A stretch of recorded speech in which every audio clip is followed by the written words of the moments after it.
Everett Hale wanted simple, plain, uncomplicated.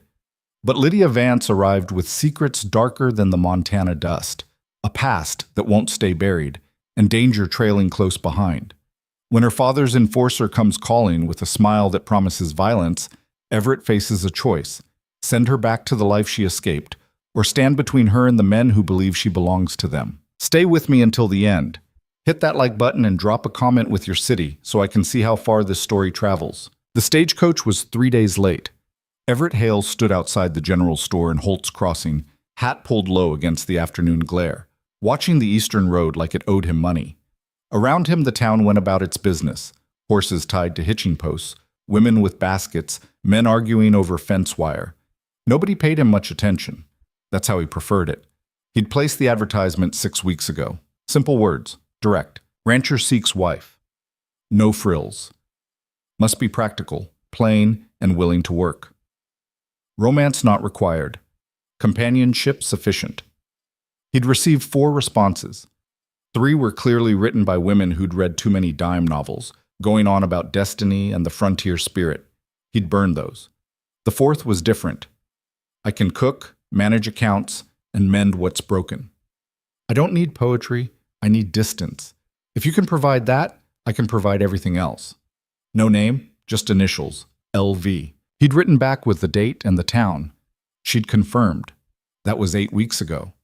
Now the stagecoach finally appeared, a brown smudge against the pale horizon, raising dust like a signal fire. Everett straightened. Around him a few people paused to watch. The stage only came through twice a month, and it usually carried more than mail. The driver pulled the horses to a halt in front of the store, brake squealing. Dust settled. The door opened. A man climbed out first, traveling salesman by the look of him, cheap suit and a carpet bag. He nodded to no one in particular and headed toward the hotel. Then she stepped down. Everett had been expecting plain. He'd asked for it. What he got was something else entirely. She wasn't beautiful in the way people wrote songs about. Her face was angular, sharp at the cheekbones, mouth set in a line that didn't promise smiles. Dark hair pulled back tight enough to hurt. Dressed the color of old charcoal, dusty from travel, but well made. But it was her eyes that stopped him, pale gray, scanning the street with the methodical sweep of someone who'd learned to catalog exits. She carried one small trunk and a leather satchel she kept close to her side. Everett Hale? Her voice cut across the space between them before he could speak. Calm. No question in it, really, just confirmation. That's me. She walked toward him, steps measured, deliberate. Up close, he could see the exhaustion in the fine lines around her eyes, the way her jaw was set too tight. This was a woman who hadn't slept well in a long time. Lydia Vance. She didn't offer her hand. The ranch is far from here? Hour's ride. Good. She turned toward his wagon without another word, hoisting her trunk with a practiced motion that told him she was used to managing her own weight. He moved to help anyway. It was only proper, but she'd already settled it in the wagon bed before he could reach her. I can manage, she said, not looking at him. The ride out was quiet. Everett had never been much for conversation, but the silence felt different with her. Waited. She sat beside him on the bench, hands folded in her lap, eyes on the road ahead. Not nervous, not excited, just watchful. You came a long way, he said finally, more to fill the air than anything else. Yes. From where? A pause. East. He waited, but nothing followed. She wasn't going to elaborate. Fine. He'd asked for no complications. Apparently that included no history. The ranch came into view as the sun started its slow descent. 600 acres of decent grazing land. A house his father had built 40 years ago. Barn that needed new shingles, chicken coop, small stable. Nothing fancy. Nothing that would impress anyone who'd grown up with money. But Lydia looked at it the way someone might look at a fortress. How many hands do you keep? Just me right now. Had a man helping during spring roundup, but he moved on. Livestock? 60 head of cattle, dozen horses, chickens. She nodded, still taking it in. How much land can't be seen from the house? Strange question. Most of it, why? Just wanting to know the lay of things. He pulled the wagon up to the house and climbed down. This time, when he reached for her trunk, she let him take it. Progress, maybe. Inside, the house smelled like dust and old coffee. He'd cleaned before leaving, swept, wiped down surfaces, opened windows, but it still had the emptiness of a place where one person lived alone for too long. The main room served as kitchen and sitting area both. Door to the left led to his bedroom. Door to the right had stayed closed for 3 years. Lydia set her satchel down carefully, like it contained something fragile or dangerous. Maybe both. "I'll take the spare room," she said, nodding toward the closed door. "That room's not—" He stopped. "I can make up a bed in there. Might take a day or two to get it properly sorted." "Tonight is fine. I don't need much." She was already moving toward it, hand on the doorknob. "Wait." The word came out harder than he meant. She stopped, turned. "That room hasn't been opened in a while. Let me go in first, make sure it's suitable." Her eyes held his for a long moment, reading him, maybe, measuring. All right. He hadn't been lying about the room. It was exactly as Rachel had left it. Clothes still in the wardrobe, hairbrush on the dresser, quilt she'd sewn folded at the foot of the bed. He'd closed the door the week after the funeral and never opened it again. Standing in the doorway now, with 3 years of dust coating everything, felt like stepping into a tomb. "This will take more than tonight," he said, voice rough. Lydia appeared beside him, looked into the room without expression. "Someone died here." "My wife. 3 years back." "I'm sorry." She said it the way people did when they meant it but had their own griefs to carry. Not performative, just fact. "The main bedroom has space," he said. "I can sleep in the barn until—" "No." She turned to face him.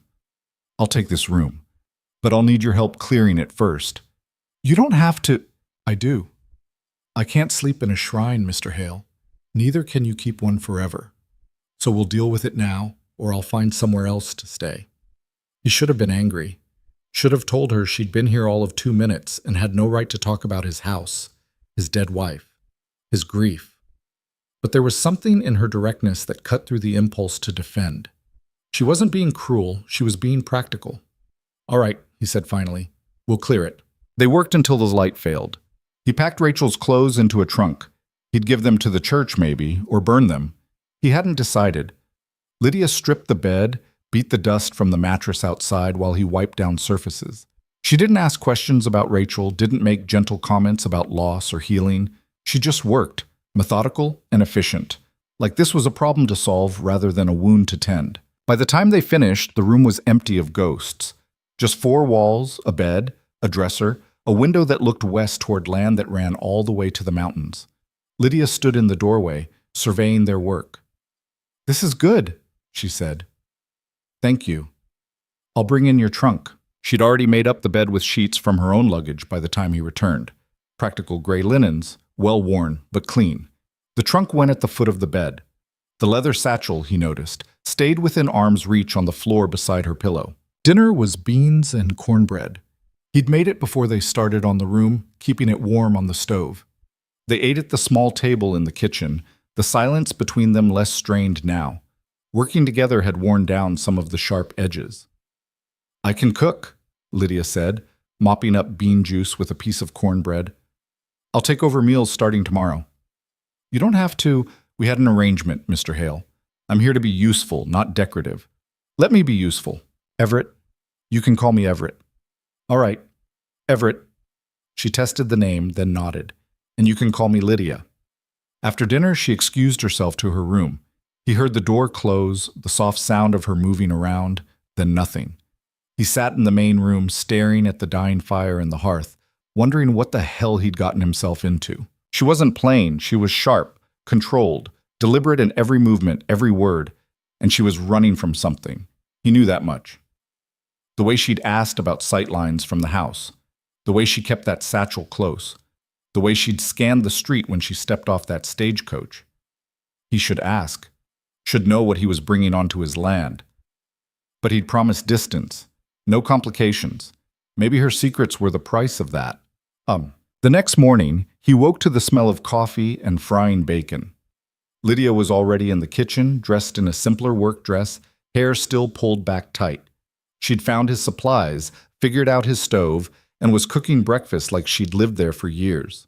"Morning," she said without turning around. "Eggs?" "Please." She cracked 3 into the pan with practiced efficiency. "I looked over your account book." He froze in the middle of reaching for a cup. "You what?" "It was on the desk. Open." She flipped the eggs. "Your numbers are off. You're losing money somewhere." "I manage my own." "Poorly." She slid the eggs onto a plate, added bacon, set it in front of him. "You're buying feed at twice what you should be paying, and your cattle count doesn't match your expenses. Either you're miscounting or someone's stealing from you." He stared at the plate, then at her. "You went through my books." "Yes." "Without asking. I'm going to be living here. I need to know if this operation is solvent or if I should start making other plans." She sat down across from him with her own plate. "So, are you being cheated or are you just bad at math?" Heat rose in his chest. This was his land, his business. She'd been here one night and was already, "Probably both," he said, the anger deflating as quickly as it came. She almost smiled, almost. "Then we'll fix it. After breakfast, show me the feed supplier's invoices." They spent the morning going over paperwork. Lydia had a head for numbers that made his own attempts look childish. She found discrepancies in 3 months of purchases, pointed out charges that didn't match delivery amounts, calculated exactly how much he'd been overcharged. $400, she said, tapping the final number. "In 6 months. Christ. Who do you buy from?" "Carson's feed in town." "And who handles the money when you're not there?" He thought about it. "His son. Ben Carson." "The son is stealing from you, probably has been for a while." She closed the ledger. "We'll need to confront him." "We?" "I'm better with numbers. You're better with—" She gestured vaguely at him. "Presents. We'll go together." They rode into town that afternoon. Lydia sat beside him again, but this time she looked less like she was planning an escape and more like she was planning an attack. Carson's Feed and Supply sat on the north end of town, a large building that smelled like grain and horse. Ben Carson was behind the counter when they walked in, mid-30s, soft around the middle, the kind of smile that came too easy. "Everett, good to see you. What can I—" He noticed Lydia, and something shifted in his expression. Curiosity, maybe, or calculation. "Didn't know you had company." "This is my wife," Everett said, the word strange in his mouth. "Lydia." "Ma'am?" Ben nodded. "What brings you both in?" Lydia set the ledger on the counter between them. "You've been overcharging us. $400 in 6 months. I have the itemized list right here." Ben's smile didn't waver, but his eyes went flat. "Now, I don't know what you think you found, ma'am, but I found theft." She opened the ledger, pointed to the first discrepancy. March 3rd. 50 pounds of oats at 60 cents per pound. $30. But the receipt you gave Mr. Hale says 40 pounds. You pocketed $10. That's a mistake in the March 17th, 100 pounds of barley. Same pattern. April 2nd, April 19th, May 6th. She flipped through pages, each one marked with her precise handwriting. Every 2 weeks like clockwork, small enough not to notice, large enough to add up. Ben's face had gone red. "You calling me a thief?" "I'm stating facts. What you call yourself is your business." "You can't prove—" "I can prove every single transaction, and I will if you'd like me to bring this to your father or the sheriff." Lydia's voice didn't rise, didn't sharpen. She didn't need to. "Or you can refund what you stole, and we'll call this a lesson learned." The silence stretched. Everett stood beside her, one hand resting on the counter, saying nothing. He didn't need to. Lydia had this handled. Ben looked between them, jaw working. Finally, he pulled a cash box from under the counter. 400, Lydia said. "Now." He counted it out, hands shaking slightly with either fear or rage. Probably both. Lydia took the money, folded it carefully, and tucked it into her pocket. "We'll be taking our business elsewhere," she said, "but I expect you'll think twice before trying this with anyone else." They walked out into the afternoon sun. Everett waited until they were back in the wagon before he spoke. "You enjoyed that." "I did." No shame in it, just fact. "Where'd you learn to handle books like that?" For the first time since she'd arrived, something vulnerable crossed her face. Then it was gone. My father's house. He believed women should understand money even if they weren't allowed to control their own.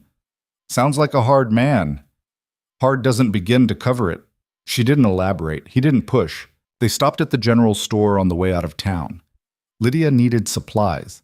Fabric for new curtains, flour, sugar, a few other household things. Everett waited with the wagon while she went inside. That's when he noticed the man. Tall, well-dressed for Holt's Crossing, suit that actually fit, boots with a polish. He was standing outside the hotel, watching the street with the same careful attention Lydia had shown. When his gaze landed on Everett's wagon, it lingered. Everett felt the back of his neck prickle. The man started walking toward him, casual, unhurried, but deliberate. "Afternoon," the stranger said, stopping a few feet from the wagon. "Fine day." "It is. You from around here?" "I am." "Good to know." The man smiled. It didn't reach his eyes. "I'm looking for someone. Woman, late 20s, dark hair, might have arrived on the stage a day or two ago. You happen to see anyone like that?" Everett's hand tightened on the reins. "Lots of women have dark hair. This one would have been traveling alone. Might have seemed skittish, like she was running from something." "Can't say I noticed." The man's smile widened. "That's a shame. I'd be willing to pay for information, $50 to anyone who can point me in the right direction." "What's your interest in her?" "Family matter, nothing to concern strangers." Lydia emerged from the store at that moment, arms full of wrapped packages. She saw the man, and every line of her body went rigid. The stranger's expression shifted, satisfaction mixed with something colder. "Well now," he said softly. Everett climbed down from the wagon, putting himself between Lydia and the man. "You need help with those packages, Lydia?" She didn't move, didn't speak, just stared at the stranger like he was a rattlesnake coiled to strike. "Lydia Vance," the man said. "Been looking for you." "You need to leave." Everett's voice came out flat, hard. "This doesn't concern you, friend. This is between— She's my wife. That makes it my concern." The stranger's eyes flicked between them, reassessing. "Your wife? That's interesting. Does your wife's father know about this arrangement?" "Doesn't matter what he knows." "Oh, I think it matters quite a bit. See, Mr. Vance sent me to bring his daughter home. He's very concerned about her welfare." "I'm not going back." Lydia's voice was quiet but steady. "Tell him I'm not going back." "That's not really an option, Miss Vance." "It's Mrs. Hale now," Everett said, "and you can tell her father she's staying here." The stranger studied him for a long moment. "You know what you're getting into, Mr. Hale." "I know she's my wife. That's all I need to know." "Then you're a fool." The man tipped his hat. "I'll be in town a few more days, in case either of you change your minds." He walked away, back toward the hotel. Lydia stood frozen until he disappeared inside. Then she sagged against the wagon like all her strings had been cut. "That was Calder," she whispered. "My father's man."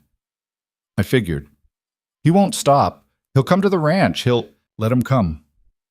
Everett took the packages from her arms, set them in the wagon bed. "We'll deal with it." "You don't understand, my father. I understand a man sent someone to drag you back against your will. That's all I need to understand." She looked at him, really looked at him, for the first time since they'd met, searching for something. Truth, maybe. Or commitment. "Why?" she asked. "Why would you do this? You don't know me. You don't owe me anything." He didn't have a good answer. Didn't know why he'd lied to Calder, why he'd claimed her as his wife when the paperwork wasn't even filed yet, why he was standing here promising to face down whatever her father might send. Maybe it was because she'd looked at Rachel's room and said they needed to clear it. Maybe it was because she'd sat across from Ben Carson and taken back what was stolen without flinching.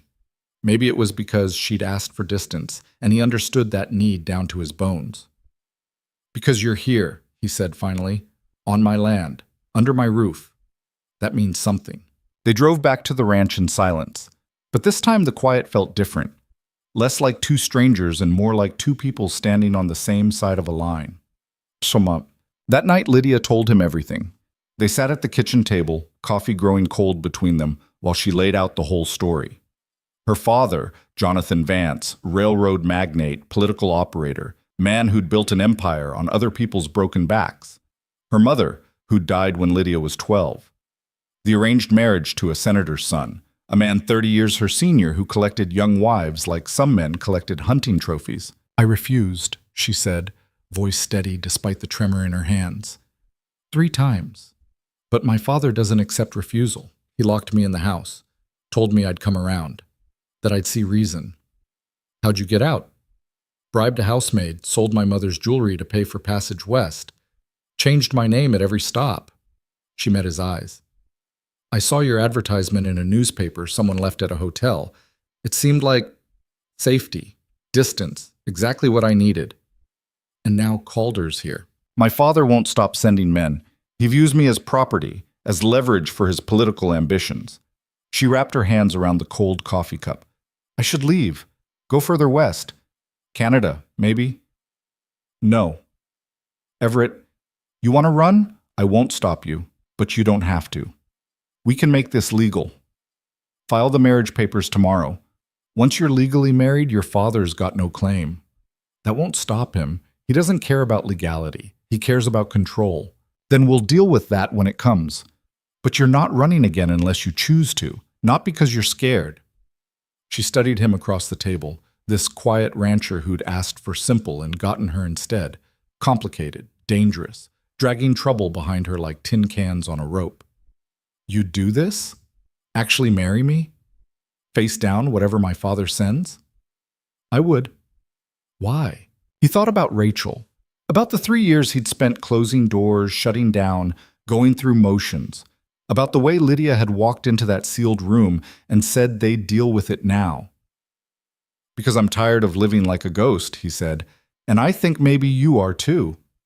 Something shifted in her expression, not quite a smile, but close. All right, she said. We'll file the papers tomorrow. They did. Judge Morrison married them in his office above the general store, his wife and the store clerk serving as witnesses.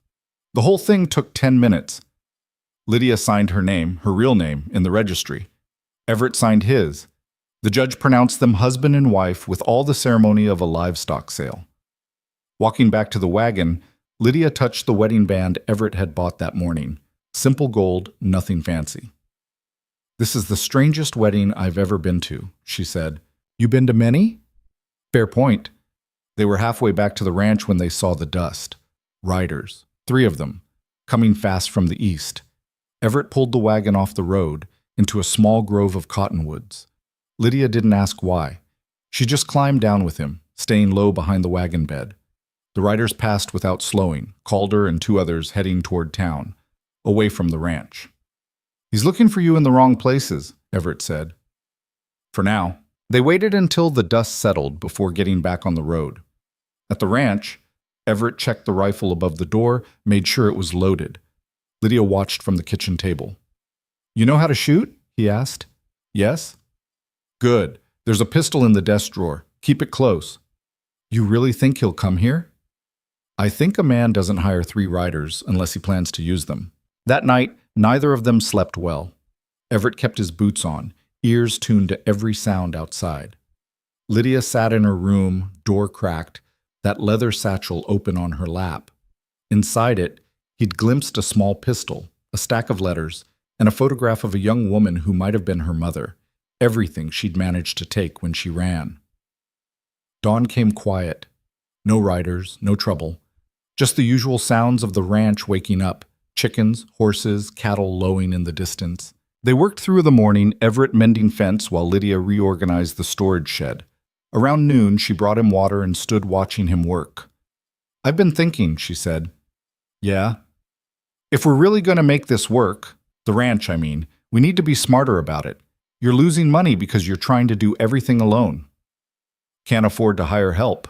Not permanent help, but seasonal work, shared labor with other ranchers. There are ways to make this more efficient. She pulled a folded paper from her pocket. I made a list. He took it, scanned her neat handwriting.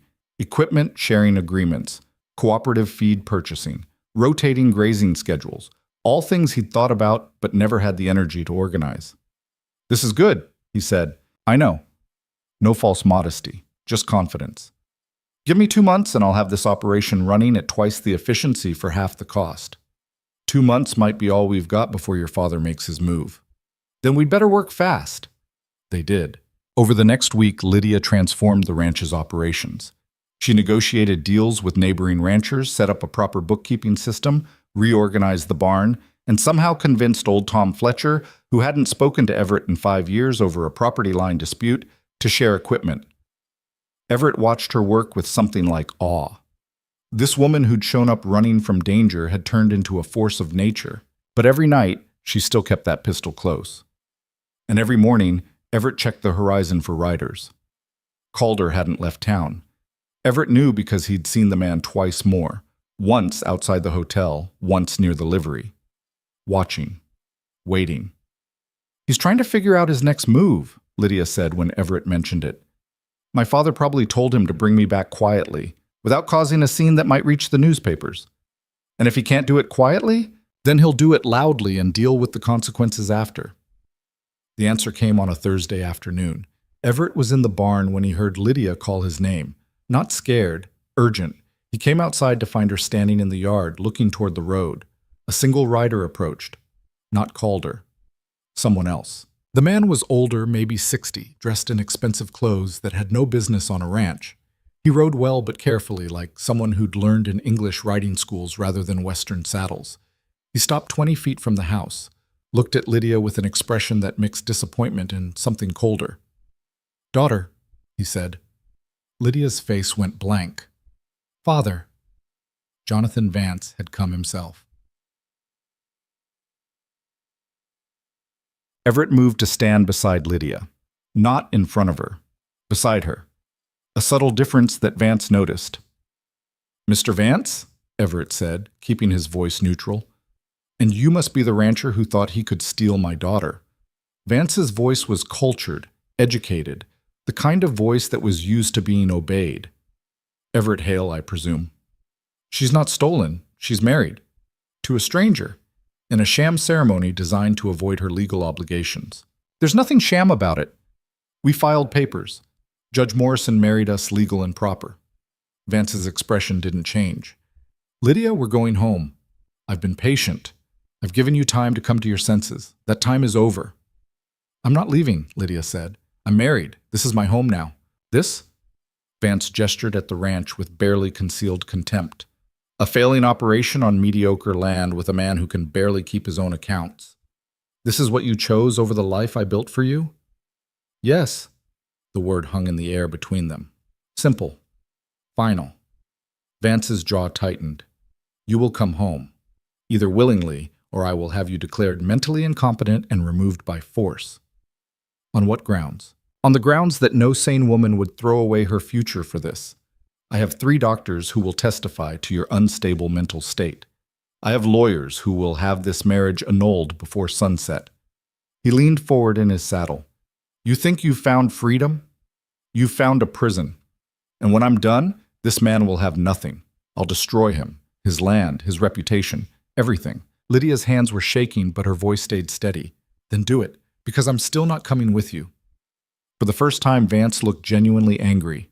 "You ungrateful, that's enough." Everett's voice cut through. "You've said your piece, now you can leave." Vance turned his attention to Everett, eyes cold. "You have no idea who you're dealing with. I know exactly who I'm dealing with. A man who thinks he can buy or threaten his way to anything. Maybe that works in your world. But out here, it doesn't mean much. Everything means something when you have enough power. Then use it. Send your lawyers, send your doctors, send whoever you want. But Lydia stays here because she chooses to, not because you allow it." The 2 men stared at each other across the dusty yard. 2 different kinds of power, one built on wealth and influence, one built on land and stubbornness. Finally, Vance straightened in his saddle. "You'll regret this." "Maybe, but it'll be my regret to carry." Vance looked at Lydia one more time. "When this falls apart, and it will, don't come crawling back. I won't open the door." "Good," Lydia said, "because I won't knock." He turned his horse and rode away, back toward town, leaving nothing but dust and the weight of his threats. Lydia stood very still, watching until he disappeared. Then her legs gave out. Everett caught her before she hit the ground, guided her to sit on the porch steps. She was shaking now, the control she'd maintained fracturing. "He meant it," she whispered. "Every word. He'll destroy you." "Let him try." "You don't understand. My father doesn't make empty threats. He has lawyers, politicians, judges in his pocket. He'll come after your land, your livelihood, everything." "Then we'll fight it." "With what? We can't afford lawyers like his." "We'll figure it out." He sat beside her on the steps. "Lydia, look at me." She did, eyes bright with unshed tears. "I'm not afraid of your father. I'm not afraid of his lawyers or his threats. You want to know why? Because I spent 3 years being afraid of living, afraid to open a door, afraid to let anyone in, and I'm done with that." He took her hand, felt it trembling in his. "Whatever comes, we'll face it, together." A tear slipped down her cheek. Just one. She wiped it away impatiently. "I brought this on you."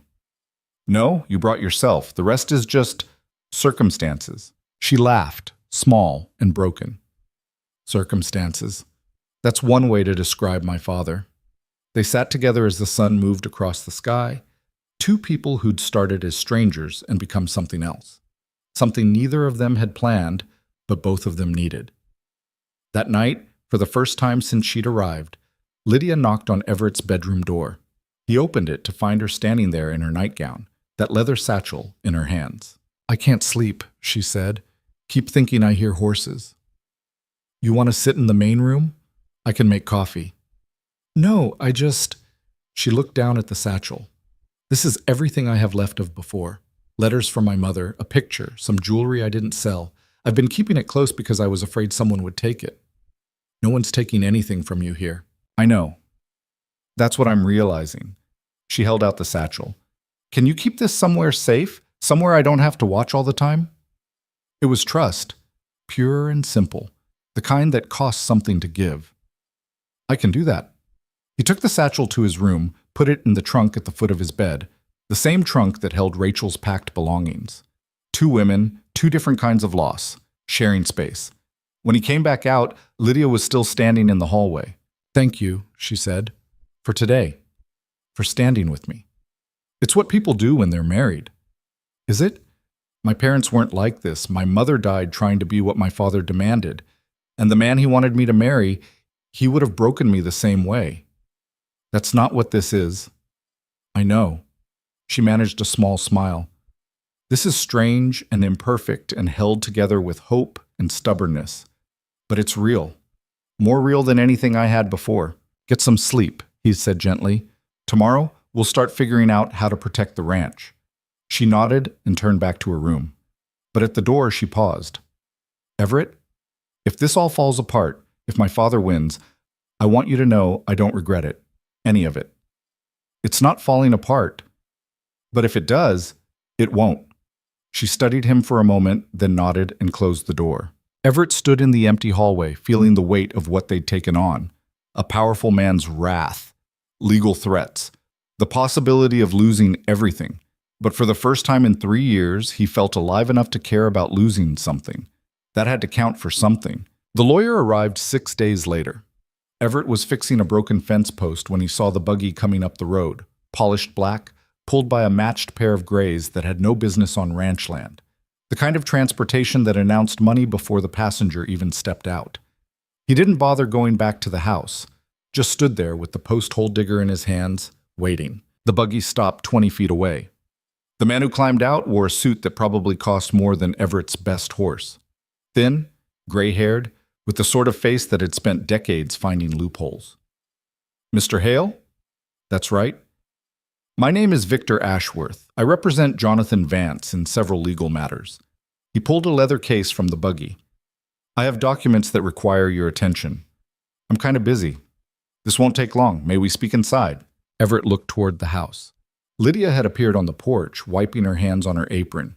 Even from this distance, he could see the tension in her shoulders. "We can talk right here," Everett said. Ashworth's smile was thin. "As you wish." He opened the case, pulled out a thick stack of papers. "Mr. Vance has filed a petition to have his daughter declared mentally incompetent. These are the supporting documents: medical evaluations, witness statements, expert testimony. A hearing has been scheduled in Denver for 2 weeks from today. She's not incompetent. The doctors disagree. They've documented a pattern of erratic behavior, poor judgment, emotional instability, running away from home, entering into a hasty marriage with a stranger, abandoning family and social obligations without rational explanation. Ashworth's tone was professionally neutral, like he was reading a grocery list. The evidence is quite compelling. The evidence is manufactured, perhaps, but it will be persuasive in court nonetheless. He produced another document. Additionally, Mr. Vance has filed suit challenging the validity of your marriage. Given that Miss Vance was under emotional duress and potentially not of sound mind when she consented, there are grounds for annulment. Everett felt heat rising in his chest. She knew exactly what she was doing. Can you prove that? In a court of law before a judge who's known Jonathan Vance for 20 years? Ashworth tucked the papers back into his case. Mr. Hale, I'm not here to threaten you. I'm here to present reality. You're a rancher, a good one, from what I understand. But you're in over your head. Jonathan Vance has resources you can't imagine. He will bury you in legal fees. He will tie up your land in litigation. He will make your life so difficult that keeping his daughter will cease to be worth the cost. Is that what he told you to say? It's what I'm telling you because it's true. You seem like a reasonable man, so I'm offering you a way out. He pulled an envelope from his jacket. $5,000. Sign the annulment papers. Testify that Lydia was emotionally unstable when you married and walk away. You'll have enough money to pay off your debts, improve your operation, maybe hire some help, and you'll avoid a legal battle you cannot win. Everett looked at the envelope. $5,000 was more money than he'd see in 5 years of ranching, maybe 10. It would solve problems he'd been carrying for longer than he wanted to admit. All he had to do was say Lydia was crazy, sign some papers, let her go back to a life she'd run from hard enough to cross half a continent. No. Ashworth's expression didn't change. Mr. Hale, no, she's my wife. She stays here. You can tell Vance to take his money and his lawsuits and go to hell. You're making a mistake. Probably, but it's mine to make. Ashworth studied him for a long moment, then nodded slowly. Very well. You'll receive a summons for the Denver hearing within the week. I'd recommend you retain legal counsel, though I doubt you can afford anyone who could effectively counter Mr. Vance's team. He climbed back into the buggy. I'll be seeing you in court, Mr. Hale. The buggy pulled away, leaving Everett standing in the yard with a post-hole digger and the sinking feeling that he'd just made things exponentially worse. Lydia met him halfway to the house. How much did he offer you? $5,000. She went pale. That's a fortune for a ranch this size. It is. Why didn't you take it? Because you're not for sale. She looked at him like he'd started speaking another language. Everett, that money could change everything for you. The ranch, your future. I don't want a future that comes from selling you out. This isn't romantic nobility. This is practical insanity. My father will destroy you in court. He has judges, expert witnesses, doctors who'll say whatever he pays them to say. You can't fight that with what? Stubbornness? If that's all I've got, then yeah. You're going to lose everything. Maybe, but I'll lose it standing up instead of lying down. She stared at him, frustration and something else warring in her expression. You're impossible. You married me anyway. That was before I knew you were suicidal. Despite everything, he almost smiled. Little late to back out now. She didn't smile back, just shook her head and walked toward the house, leaving him standing there wondering if stubbornness really was all he had. That night, they sat at the kitchen table with what little money the ranch had saved, $340. Everett counted it twice, hoping the number would somehow improve. It didn't. We need a lawyer, Lydia said. Even a bad one costs more than this. There's a man in town, Jacob Morrison, the judge's cousin. He handles some legal work. Maybe my father will have 6 lawyers, 6 expensive, experienced lawyers who do nothing but win cases for powerful men. One small-town attorney isn't going to be enough. You have a better idea? She was quiet for a moment, fingers drumming against the tabletop. There might be someone. A woman I knew before. Margaret Chen. She was studying law when I left. Probably finished by now. Is she good? She's brilliant, and she hates my father. Lydia's mouth twisted. He tried to block her from the bar exam, said women had no place in courtrooms. She passed anyway, top of her class, just to spite him. Where is she? San Francisco, last I heard. But I don't know if she'd help. We weren't exactly friends, more like mutual survivors of the same social circles. It's worth asking, Lydia nodded slowly. I'll write to her. But even if she agrees, we'd have to pay travel expenses, lodging in Denver during the trial. It adds up fast. We'll figure it out. With what money? Everett looked at the pile of bills on the table. $340. It wasn't enough. Not even close. I could sell some cattle, he said. Not the breeding stock, but some of the younger steers. Maybe clear $800-900 if I get a decent price. That leaves you short for winter feed. I'll manage. By starving your herd? You have a better option? She didn't. Neither of them did. Lydia wrote the letter that night explaining the situation in careful, precise language. She posted it the next morning when they went into town for supplies. The answer, if it came at all, wouldn't arrive for weeks. In the meantime, they worked. Everett pushed through fence repairs, cattle counts, equipment maintenance, all the tasks he'd been putting off for months because he'd been too tired, too alone, too stuck in the past to care. Now he cared. Now he had reasons. Lydia threw herself into the ranch's books with the intensity of someone trying to outrun fear. She found 3 more instances of overcharging from other suppliers, renegotiated deals, set up a payment schedule that would let them stretch their money further. She was good at this, better than good.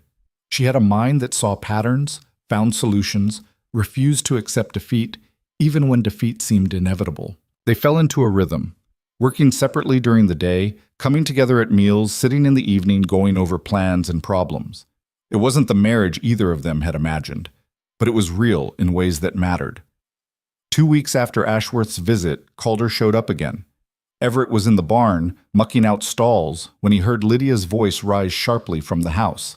He dropped the pitchfork and ran. Calder stood on the porch, 1 foot on the steps like he owned the place. Lydia blocked the doorway, fury written across her face. I said get off our property. Just delivering a message, Mrs. Hale. Calder's smile was all edges. Your father wants you to know the hearing's been moved up. 1 week from tomorrow. Seems the judge had a scheduling conflict. How convenient, isn't it? Also, he wanted me to mention that he's been talking to some of your neighbors, Tom Fletcher, the Hendersons, that widow who runs the boarding house in town, asking about your behavior, whether you've seemed stable, rational. Calder's eyes flicked to Everett as he approached. Whether your husband has been treating you well, or if maybe he rushed you into something you weren't ready for. We both know what this is, Lydia said. Intimidation, building a false narrative. Is it false? You did run away from home. You did marry a stranger. You are living on a failing ranch with a man you barely know. Calder shrugged. Those are just facts. How people interpret them? Well, that's up to a judge. Everett reached the porch, putting himself between Calder and Lydia. You delivered your message. Now leave. Sure thing. Calder tipped his hat. See you in Denver, Mrs. Hale. Or should I say Miss Vance? Since that's probably what the judge will be calling you after the annulment goes through. He walked to his horse, took his time mounting, then rode off at a leisurely pace, making it clear he wasn't afraid, wasn't worried, had all the time and power in the world. Lydia's hands were shaking when Everett turned to look at her. They moved the hearing up to catch us off guard, she said. We won't have time to prepare. Margaret won't even get my letter for another week at least. Then we go without her. With what lawyer?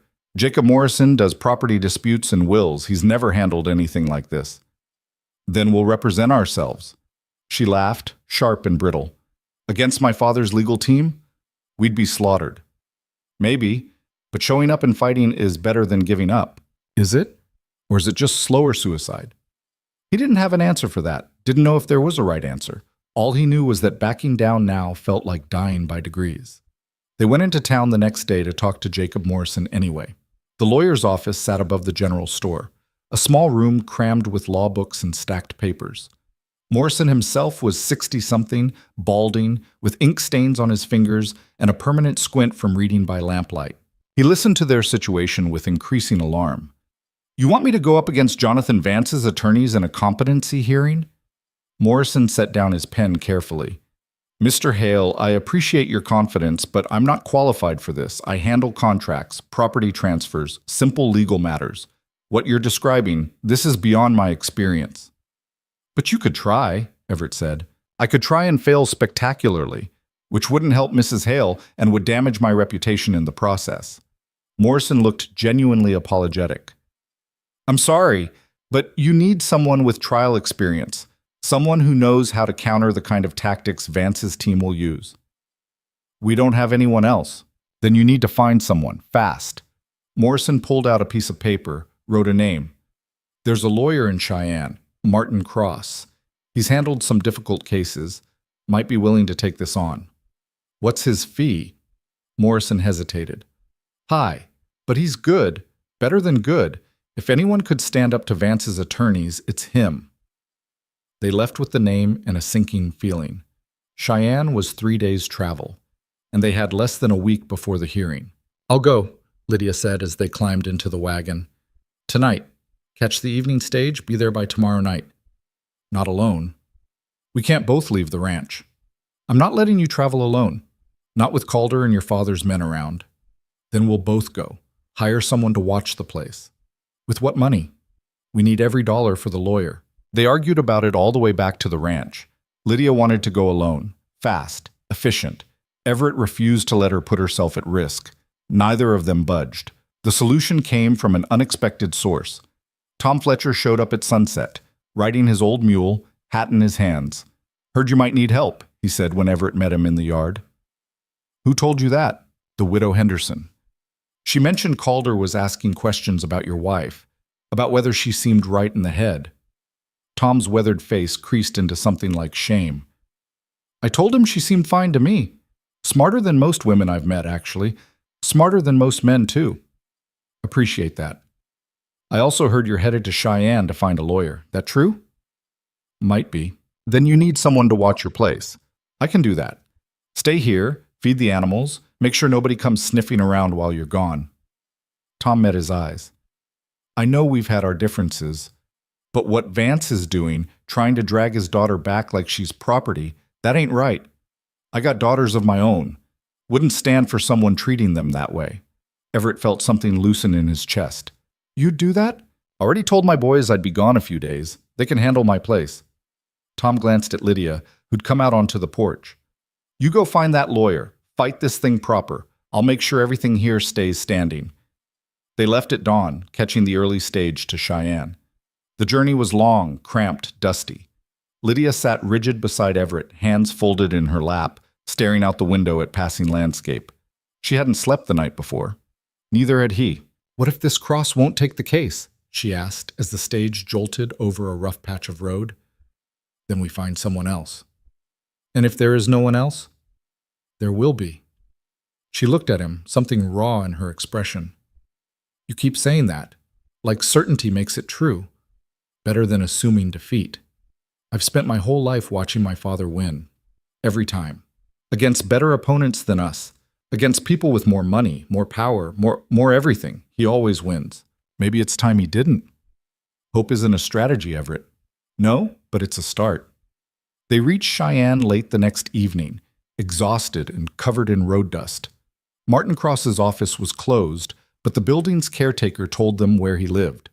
The house was modest but well kept, 2 stories on a quiet street. Lights burned in the windows. Someone was home. Everett knocked. The woman who answered was maybe 40, dark hair streaked with silver, wearing a simple dress and an expression of polite confusion. Can I help you? We're looking for Martin Cross. We were told he lives here. He does. I'm his wife, Ellen. And you are? Everett and Lydia Hale. We've come from Holt's Crossing. We need a lawyer. Ellen's expression shifted to something like sympathy. It's late, and Martin's had a long day, but come in. I'll see if he's willing to talk. They waited in a small parlor while Ellen went upstairs. Low voices filtered down, too quiet to make out words. Then footsteps. Martin Cross was shorter than Everett expected, stocky, with graying hair and eyes that looked tired. He wore shirt sleeves and suspenders, no jacket. A man interrupted at home. Mrs. Cross says you need a lawyer. I'm not taking new clients right now. We know. Everett said. But we're out of options. Everyone who comes to me thinks they're out of options. Most of them are wrong. Lydia stepped forward. My name is Lydia Vance. My father is Jonathan Vance. He's trying to have me declared incompetent so he can drag me back and force me into a marriage I don't want. He's hired 6 lawyers, bought testimony from doctors, and scheduled a hearing in Denver for 5 days from now. We have $300 and 1 week to prepare. Are we out of options? Cross's expression changed. Jonathan Vance, the railroad man. Yes. I know him, or of him. Cross gestured to the chairs. Sit. Tell me everything. They did. The whole story, from the mail order advertisement to Calder's visits to Ashworth's bribe offer. Cross listened without interrupting, occasionally making notes on a small pad he'd pulled from his pocket. When they finished, he was quiet for a long moment.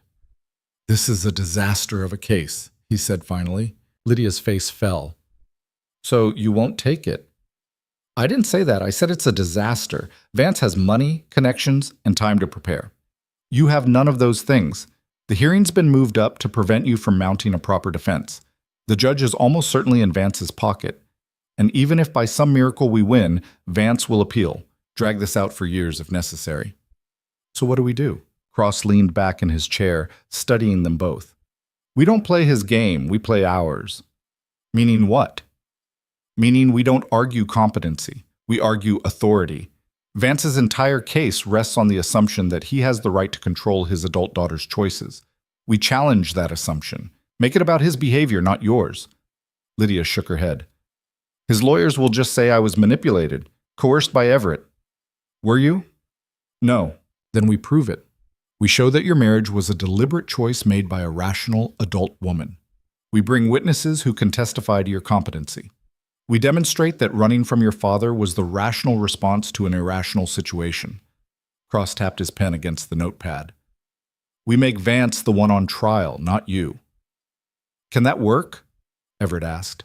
Maybe, if we're smart, if we're lucky, if the judge is even slightly inclined to fairness. Cross met their eyes. But I won't lie to you. The odds are bad. Vance has spent decades building relationships with people in power. He knows how to win, and he doesn't lose gracefully. What's your fee? Lydia asked quietly. For a case like this? Against an opponent like Vance? Normally I'd charge $2,000, plus expenses. The number hit like a punch. They didn't have $2,000. They had $300 and whatever they could scrape together by selling cattle they couldn't afford to lose. We can't pay that, Everett said. But we can pay something, and we can work off the rest. I'm good with my hands.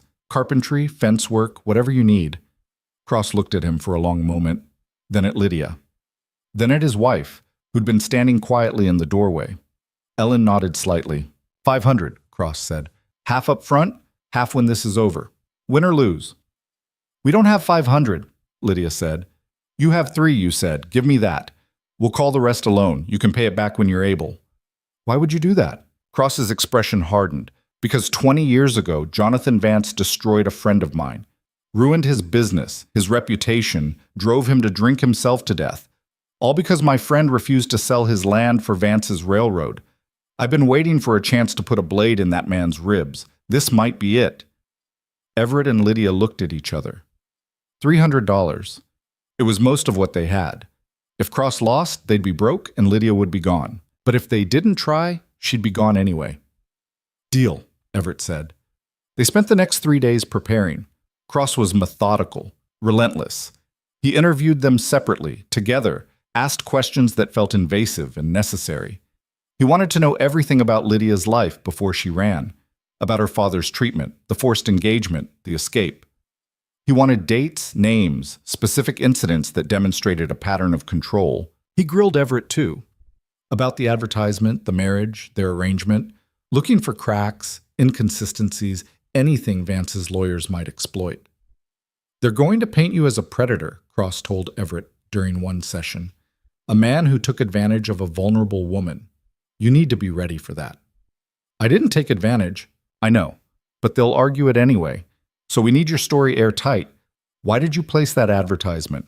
Why did you choose Lydia specifically? What were your intentions? Everett thought about it. About the loneliness that had driven him to write those words. about Rachel's ghost haunting his house, about wanting someone who wouldn't ask him to be more than he was. I was tired of being alone, he said finally, but I didn't want romance. Didn't want someone expecting me to be something I wasn't ready to be. The ad was clear about that. Lydia's response matched what I needed. That's all. And now? Now it's different. How? Now she's my wife. Not because of some paper or arrangement, because she chose to stay, and I chose to fight for her. Cross nodded slowly. Good. That's good. That's what we'll tell the judge. They worked on Lydia's testimony next. Cross was gentle but firm, pushing her to articulate things she'd kept buried. Why did you run? He asked.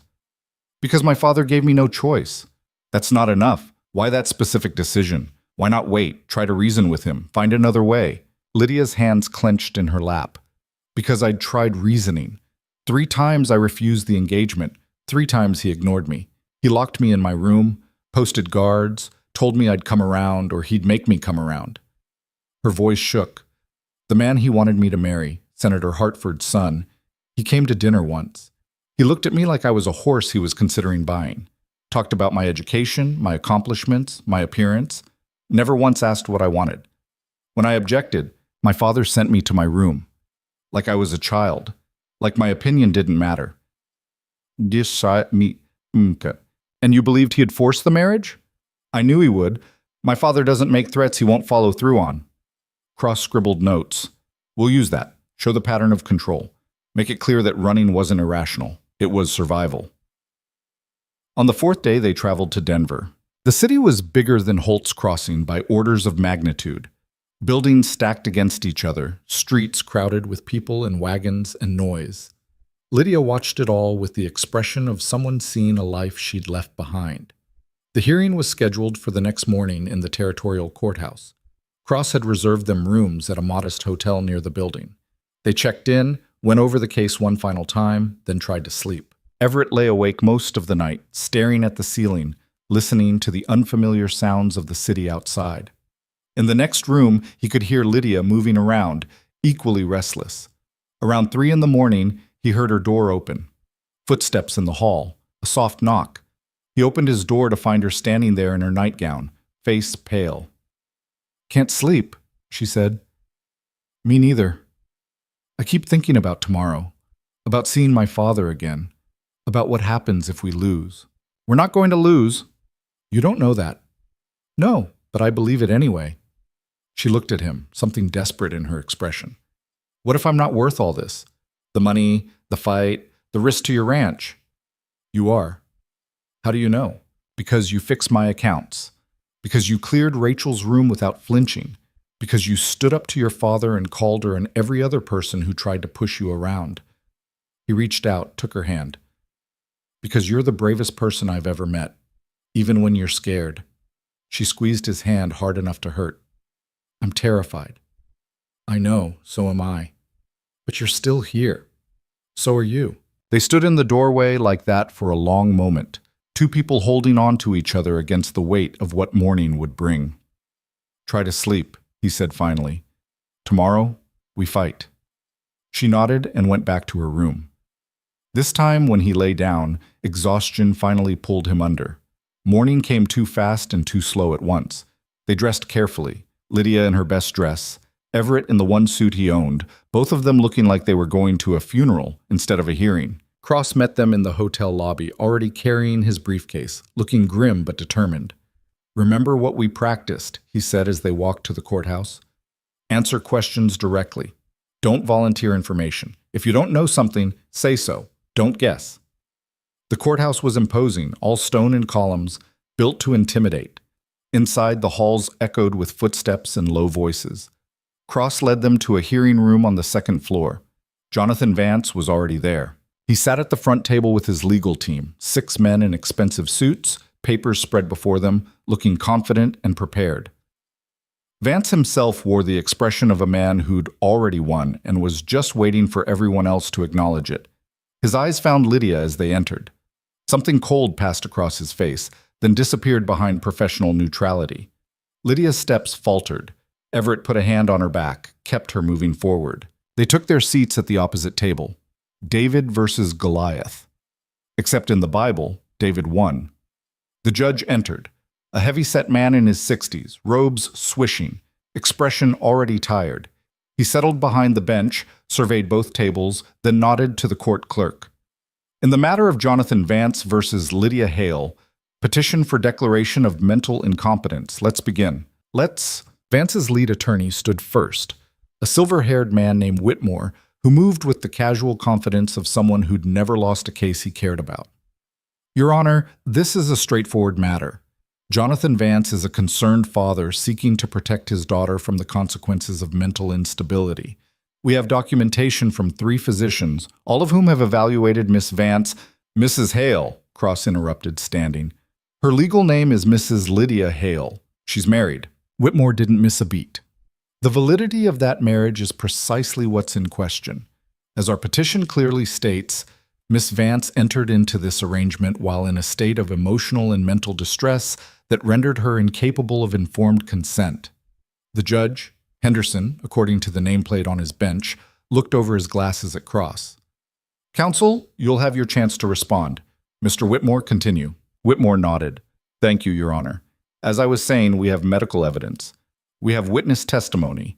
We have a clear pattern of irrational behavior culminating in Miss Vance fleeing her home, abandoning her family, and entering into marriage with a complete stranger. He gestured toward Everett like he was pointing out evidence at a crime scene. A stranger who advertised for a wife in a newspaper, who specifically requested someone plain and uncomplicated, who by his own admission sought a woman who wouldn't ask questions. Everett felt heat crawl up his neck. Hearing his own words thrown back at him like proof of wrongdoing made his stomach turn. We're not here to impugn Mr. Hale's character, Whitmore continued, though his tone suggested otherwise. But the facts speak for themselves. A vulnerable young woman, isolated from her support system, entered into a hasty marriage with a man she'd never met. This is not the behavior of a rational, competent adult. This is the behavior of someone in crisis. Someone who needs protection from others and from herself. He sat down. The courtroom was silent except for the scratch of the clerk's pen. Judge Henderson looked at Cross. Your response? Cross stood slowly, buttoning his jacket. When he spoke, his voice was calm, measured, nothing like Whitmore's dramatic flourishes. Your Honor, Mr. Whitmore is correct about one thing. This is straightforward, not because Mrs. Hale is incompetent, but because she isn't. She's an adult woman who made an adult decision to escape an intolerable situation. The real question before this court isn't whether she's competent. It's whether her father has the right to control her life simply because he disagrees with her choices. That's a mischaracterization, Whitmore started, but Henderson raised a hand. You'll get your turn, counsel. Let him speak. Cross nodded his thanks. Mrs. Hale is 26 years old. She's educated, articulate, and perfectly capable of managing her own affairs. Before she left her father's house, she handled complex accounting for his business operations. She negotiated with suppliers, she managed household staff. No one questioned her competence then. He paused, letting that sink in. The only thing that changed is that she refused to marry the man her father chose for her. 3 times she refused, and rather than accept her decision, Mr. Vance attempted to force her compliance. He locked her in her room. He posted guards. He told her she had no choice in the matter. Vance's expression didn't change, but something tightened around his eyes. Running from that situation wasn't irrational, Your Honor. It was self-preservation, and marrying Mr. Hale wasn't a mistake. It was a solution, a legal arrangement that gave her protection and independence. Cross glanced at the medical reports stacked in front of Whitmore. As for these so-called evaluations, none of these doctors have ever met Mrs. Hale. They based their conclusions entirely on secondhand accounts provided by Mr. Vance himself. That's not medical evidence. That's advocacy dressed up as diagnosis. Henderson leaned back in his chair. Mr. Whitmore, is that accurate? These doctors never examined the respondent? Whitmore stood again. Given that Miss Vance fled the state, direct examination was impossible. However, these are respected physicians who reviewed extensive documentation. Documentation provided solely by the petitioner, Cross cut in. Your Honor, I'd like to call Mrs. Hale to testify. Let the court see for itself whether she's capable of rational thought and clear communication. Henderson considered this. Mr. Whitmore, Do you object?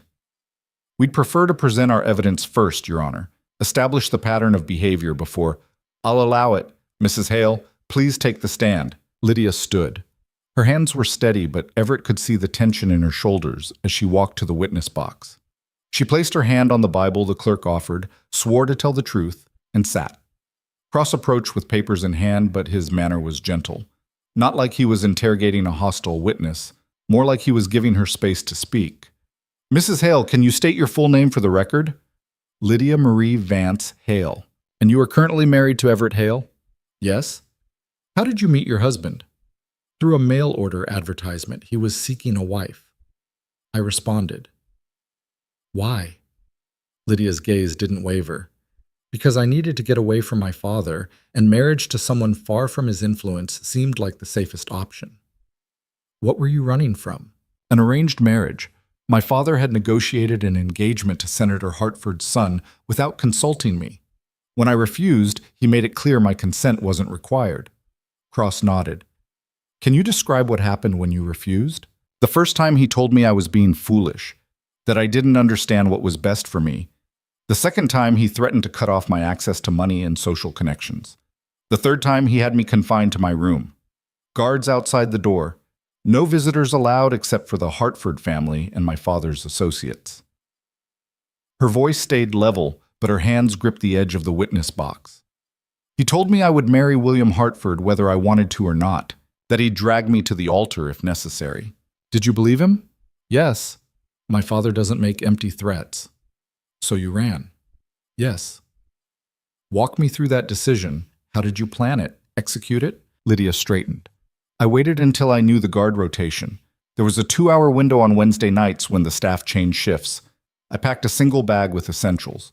I'd already sold some jewelry through a housemaid, my mother's pieces, things my father didn't inventory regularly. The money bought passage west and enough to live on for a few weeks. She paused.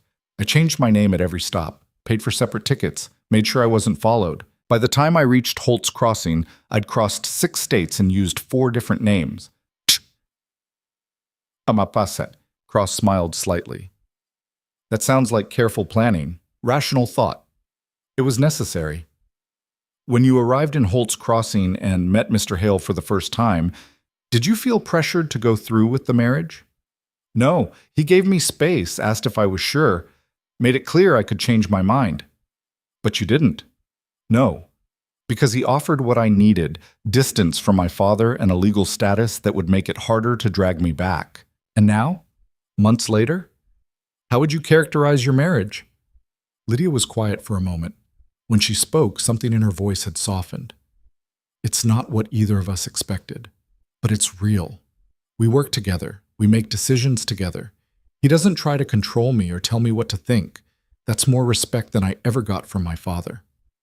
Cross turned to face Whitmore. Does this sound like an incompetent woman to you, counselor? Whitmore rose smoothly. It sounds like a woman who's convinced herself that running away solved her problems. Your Honor, may I cross-examine? Henderson nodded. Proceed.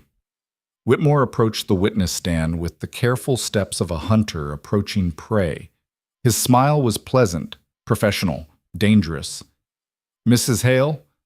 Or do you prefer Miss Vance? Mrs. Hale. Mrs. Hale, then. You testified that you sold your mother's jewelry to fund your escape, jewelry that legally belonged to your father's estate. Lydia's expression cooled. My mother left those pieces to me in her will. A will that was never properly executed because your mother died intestate, which means the jewelry passed to your father as her surviving spouse. So you sold property that wasn't yours to sell. Would you call that rational behavior? I'd call it survival. You'd call theft survival. Cross stood. Objection. Counsel is mischaracterizing the ownership. Sustained, Henderson said. Mr. Whitmore, stick to the facts. Whitmore nodded, unbothered. Let's talk about your marriage. You met Mr. Hale once before marrying him. Once, is that correct? Yes. Did you know anything about him? His history? His character? His financial situation? I knew what I needed to know. Which was what, exactly? That he wanted a wife who wouldn't ask questions? That seems like a red flag, doesn't it? A man seeking someone who won't be curious or demanding? It seemed like honesty. He was clear about what he wanted. I appreciated that.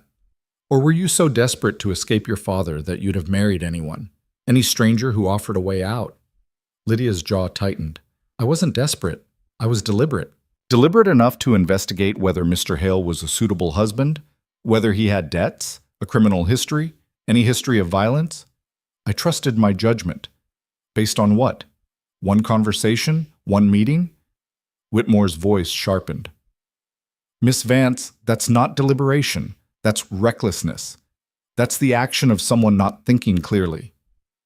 I was thinking perfectly clearly, clearer than I'd been in years. Were you? Because from where I'm standing, you committed theft, fled across state lines, assumed multiple false identities, and married a stranger based on a newspaper advertisement. Those aren't the actions of a rational, stable person. Those are the actions of someone in crisis. Those are the actions of someone escaping abuse. The word hung in the courtroom. Whitmore paused, recalibrating. Abuse. That's a serious accusation. Did your father ever strike you? No. Threaten you with physical harm? Not directly. Deprive you of food, shelter, medical care? No, but then what abuse are we talking about? The fact that he wanted you to marry well, to secure your future, that he arranged an advantageous match with a respected family? Whitmore's tone dripped with condescension. Miss Vance, many fathers arrange marriages for their daughters. It's not abuse, it's parental guidance. Lydia leaned forward, voice sharp. It's control. It's treating me like property to be traded for political favor. My father didn't care who William Hartford was or what kind of man he'd be to me. He cared about the senator's support for his railroad expansion. I was leverage. That's all I ever was to him. Or maybe you were a beloved daughter he wanted to protect from making foolish decisions, like running away and marrying a failing rancher you'd never met. Objection, Cross said, standing. Counsel is testifying instead of questioning. I'll rephrase, Whitmore said before Henderson could rule. Mrs. Hale, is it possible that your father's actions came from concern rather than malice? That he genuinely believed you were making a mistake? No. My father doesn't act from concern, he acts from self-interest. That's your perception, but perception isn't fact, is it? Especially when you're under stress, when you're not thinking clearly. Whitmore picked up one of the medical reports. Dr. Morrison's evaluation notes that you exhibited signs of paranoid thinking, seeing malicious intent where none existed. Does that sound familiar? I'm not paranoid. My father sent men after me. That's not imagined. He sent men to bring you home safely, to make sure you weren't hurt or taken advantage of. Whitmore's voice softened, became almost paternal. Miss Vance, no one here doubts that you believe your father meant you harm, but belief isn't the same as reality, and the fact that you can't distinguish between the two is exactly why this hearing is necessary. Lydia's hands were shaking now. Everett wanted to stand, to interrupt, to do something, but Cross had warned him, let her handle it. She's stronger than she looks. I know the difference between reality and belief, Lydia said quietly. Reality is that my father locked me in a room. Reality is that he told me my choices didn't matter. Reality is that I had to climb out a window and bribe servants to escape. That's not perception. That's what happened, according to you. But we have no independent verification of these claims, do we? No witnesses except yourself, no documentation, just your word against your father's. Whitmore turned to the judge. Your Honor, I think we've established the pattern here. Miss Vance has constructed a narrative in which she's the victim and her father is the villain. She's convinced herself this narrative is true to the point where she can't see other possibilities. That's not rationality. That's delusion. She's not delusional, Cross said, rising again. She's a woman who escaped an impossible situation and built a new life. That takes courage and clarity, not mental illness. Henderson held up a hand. Gentlemen, I've heard enough for now. Mr. Whitmore, do you have additional witnesses? We do, Your Honor. We'd like to call Mr. Jonathan Vance to provide context for his daughter's behavior. Lydia went rigid in the witness box. Everett watched her father stand, smooth his jacket, and walk to the front of the room like he owned it. Maybe he did. Maybe he owned the whole courtroom, the judge, the outcome. Vance took the oath with the easy confidence of a man who'd testified before. Probably at congressional hearings, regulatory boards, places where his word carried weight. Whitmore began gently. Mr. Vance, can you describe your relationship with your daughter? I love Lydia deeply. She's my only child. After her mother died, she became the center of my world. Vance's voice was warm, concerned, nothing like the cold anger Everett had seen at the ranch. I tried to give her every advantage, the best education, social connections, opportunities most women never receive. And the proposed marriage to William Hartford? William is a good man from a good family, educated, principled, financially stable. I thought he'd be an excellent match for Lydia. I still do. Vance sighed. But when I raised the possibility, Lydia became increasingly agitated, irrational. She accused me of trying to sell her, which is absurd. I've never treated my daughter as property. How did you respond to her objections? I tried to reason with her, to explain the benefits of the match. But she wouldn't listen. She became paranoid, claiming I was trying to control her. When she started talking about running away, I became concerned for her safety. I had to take precautions. What kind of precautions? I asked the household staff to keep an eye on her, make sure she didn't do anything reckless. It wasn't imprisonment, as she's claimed. It was protective oversight. Everett felt his hands curl into fists under the table. The way Vance told it, locking Lydia in her room became concerned supervision. Control became protection. Every fact twisted just enough to sound reasonable. When did you learn she'd left? Whitmore asked. 3 days after she escaped. The housemaid who helped her finally confessed. By then, Lydia had a significant head start. Vance's expression turned pained. I was frantic. I hired investigators to find her, not to drag her back, but to ensure she was safe, to make sure she hadn't fallen into worse hands. And when you found her married to Mr. Hale? I was devastated. My daughter, a cultured, educated woman, married to a stranger from a newspaper advertisement, living on a failing ranch in the middle of nowhere. It confirmed my worst fears. She wasn't thinking clearly. She was running from imagined threats into real danger. What kind of danger? Vance's gaze shifted to Everett, cold and assessing. Mr. Hale may be a decent man. I don't know.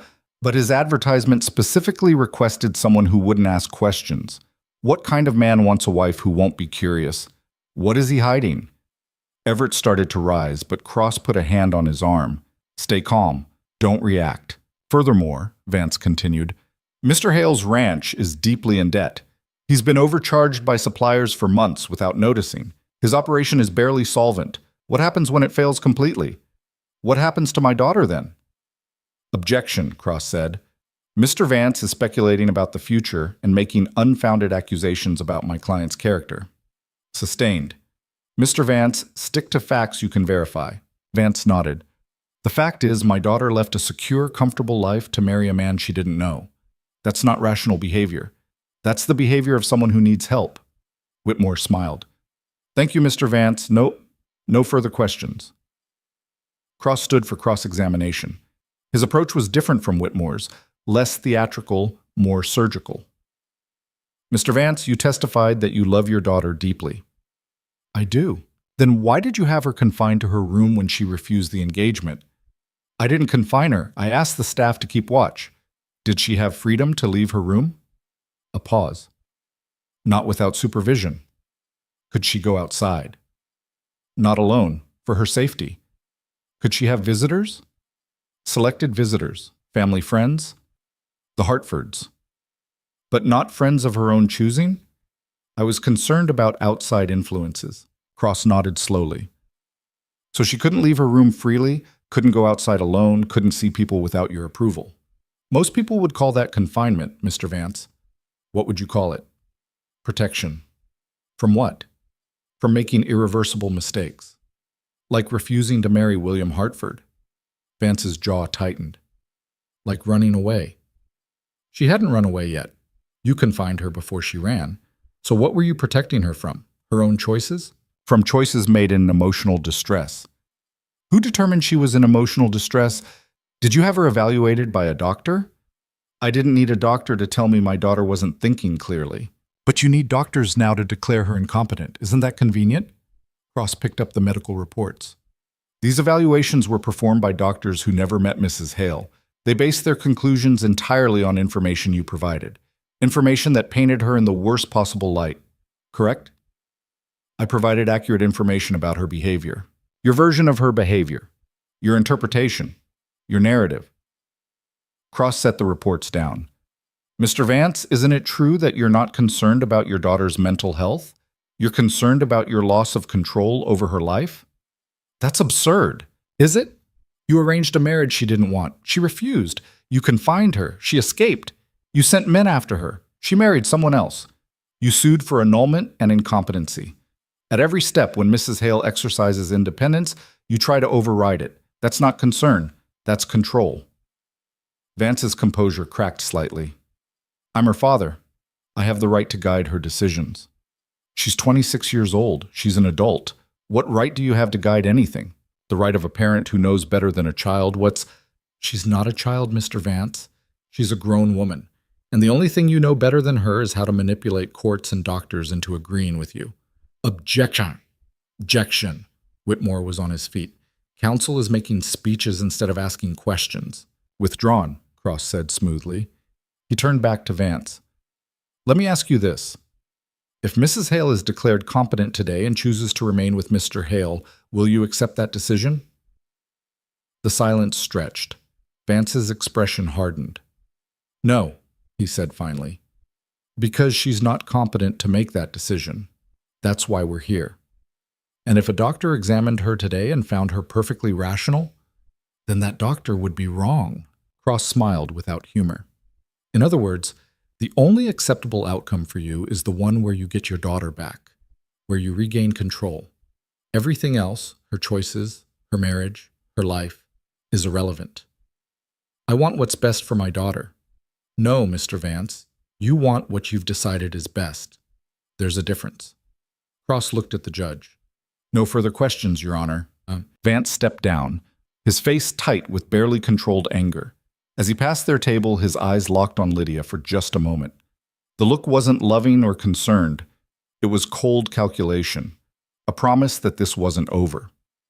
Henderson called for a 15-minute recess. Everett and Lydia followed Cross out into the hallway. How bad is it? Everett asked when they were alone in a side corridor. Cross leaned against the wall, looking exhausted. Hard to say. Henderson's playing it close. But Vance's testimony hurt us. He came across as the concerned father, reasonable, measured. He lied, Lydia said. He shaded the truth. There's a difference, legally speaking. And Whitmore's narrative is compelling. Troubled daughter makes rash decisions, loving father tries to protect her. It's a story judges have heard before. It's comfortable, familiar. What do we do? We put Everett on the stand. Show that their marriage is real, that you're building a life together. Undermine the idea that this was just an escape plan. Cross looked at Everett. They're going to come at you hard. Make you look like a predator or a fool. Probably both. Can you handle that? Everett thought about Lydia's face when Vance testified. About the way she'd held herself together while her father twisted every truth into something ugly. If she could do that, he could handle whatever Whitmore threw at him. Yeah, I can handle it. They filed back into the courtroom. Henderson returned to the bench, shuffled some papers, then nodded to Cross. Call your next witness. The defense calls Everett Hale. Everett stood, walked to the witness box, took the oath. His hands were steady, but his heart hammered against his ribs. Cross started simple. Mr. Hale, why did you place that advertisement for a wife? Because I was lonely. My first wife died 3 years ago. I'd been alone since then. Thought maybe it was time to try again. Why not court someone locally? Why advertise? Everett considered lying, making it sound better than it was, but Cross had told him the truth was the only thing that would work. Because I didn't want romance, didn't want expectations I couldn't meet. I was clear about that in the ad. Practical arrangement, no frills. Figured if I was honest up front, I'd get someone who wanted the same thing. And you got Mrs. Hale's response. Got 4 responses. Hers was the only one that didn't talk about love or destiny or any of that. Just said she needed distance and could handle the work. That's what I wanted. When she arrived, what was your first impression? That she was running from something. Could see it in how she looked around, how she kept her bag close. I figured she had her reasons. I had mine. Seemed fair. Did you ask what she was running from? Not at first. She didn't volunteer it. I didn't push. When did you learn about her father? About the forced engagement? The day after Calder showed up. That's when she told me everything. And what did you do with that information? Everett met Lydia's eyes across the courtroom. I decided to stand with her, make the marriage legal, face down whoever her father sent. Why? The question hung there. Everett knew the answer mattered. Knew Whitmore would rip apart anything that sounded weak or calculated. Because she'd done something I couldn't, he said finally. She'd walked into my house and opened a door I'd kept closed for 3 years. Made me deal with things I'd been hiding from. That took guts, took strength. And when her father's man showed up threatening her, I figured the least I could do was show the same kind of courage she'd shown me. Cross nodded. How would you characterize your relationship with Mrs. Hale now? Still figuring it out, honestly. We work well together. She's smart with numbers, better than me. Fix problems I didn't even know I had. We talk, make decisions together. It's not what I expected when I placed that ad, but it's real. It's good. Do you believe she's mentally incompetent? No, she's the most competent person I've ever met. Cross sat down. Whitmore rose like a shark scenting blood. Mr. Hale, you testified that you wanted someone who wouldn't ask questions. Why is that? Didn't want complications. What kind of complications? The kind that come with expectations, with people wanting more than I could give. What couldn't you give? Everett shifted in his seat. Emotional availability, I guess you'd call it. I'd been grieving. Wasn't ready for someone expecting me to be something I wasn't. So you wanted someone who wouldn't demand emotional connection. Someone who'd just, what? Cook and clean and not bother you? Isn't that exactly what you advertised for? Someone plain and uncomplicated? Someone who wouldn't make your life difficult?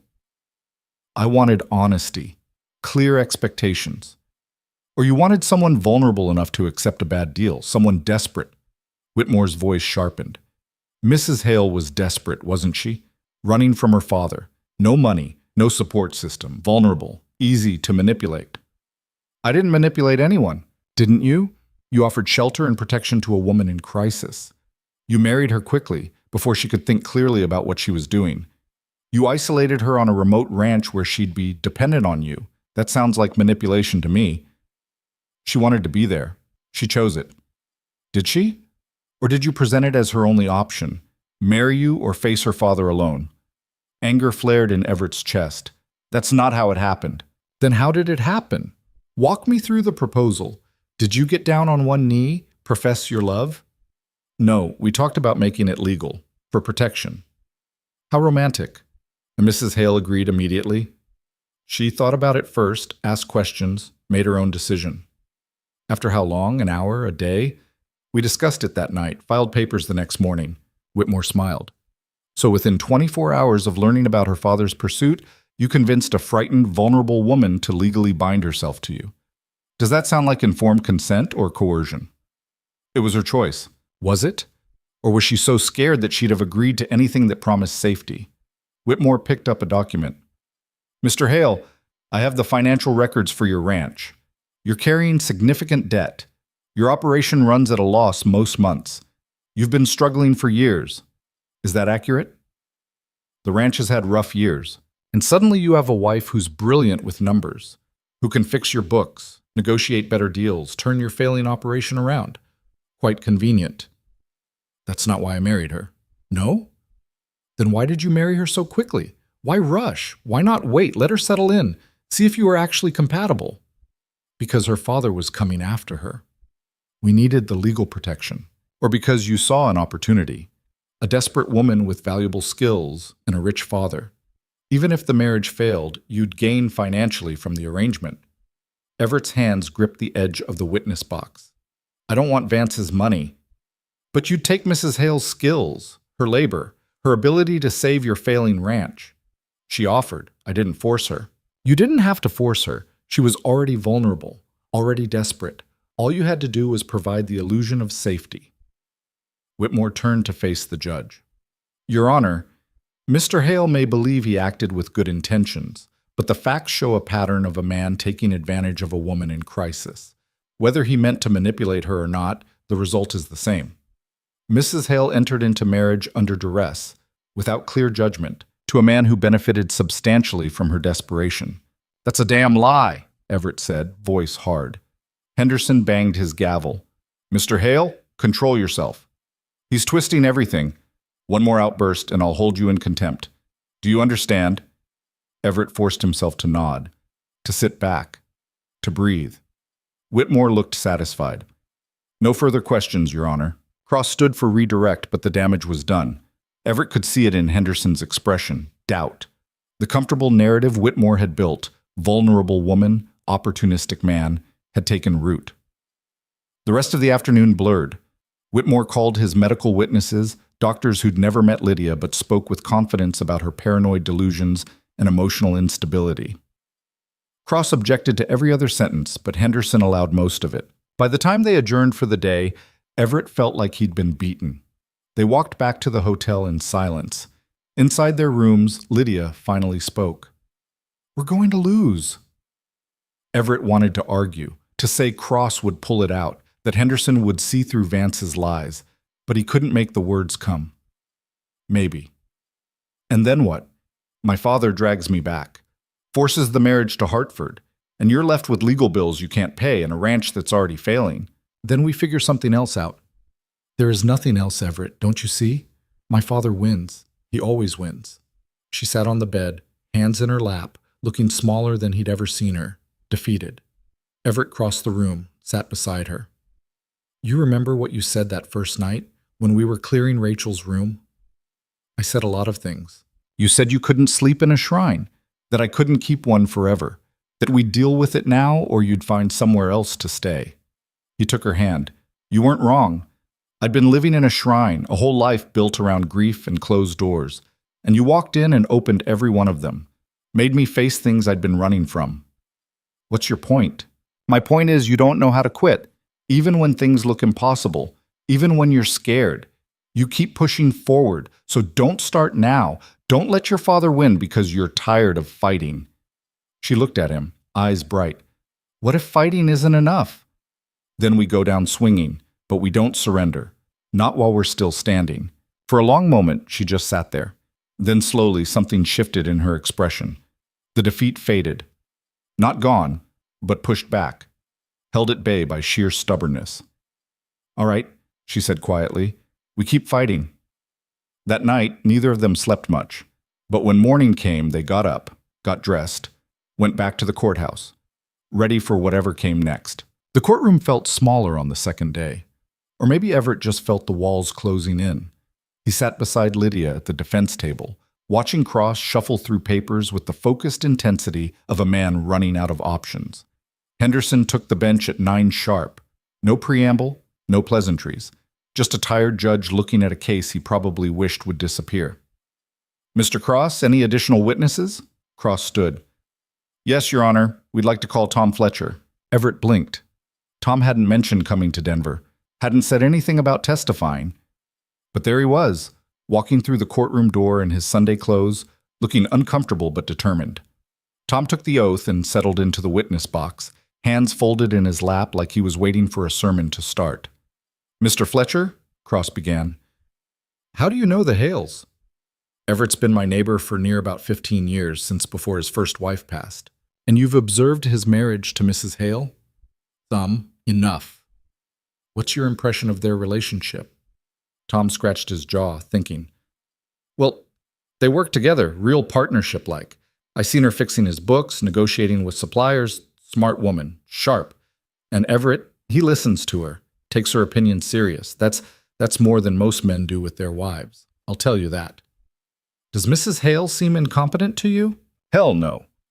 Pardon my language, Your Honor.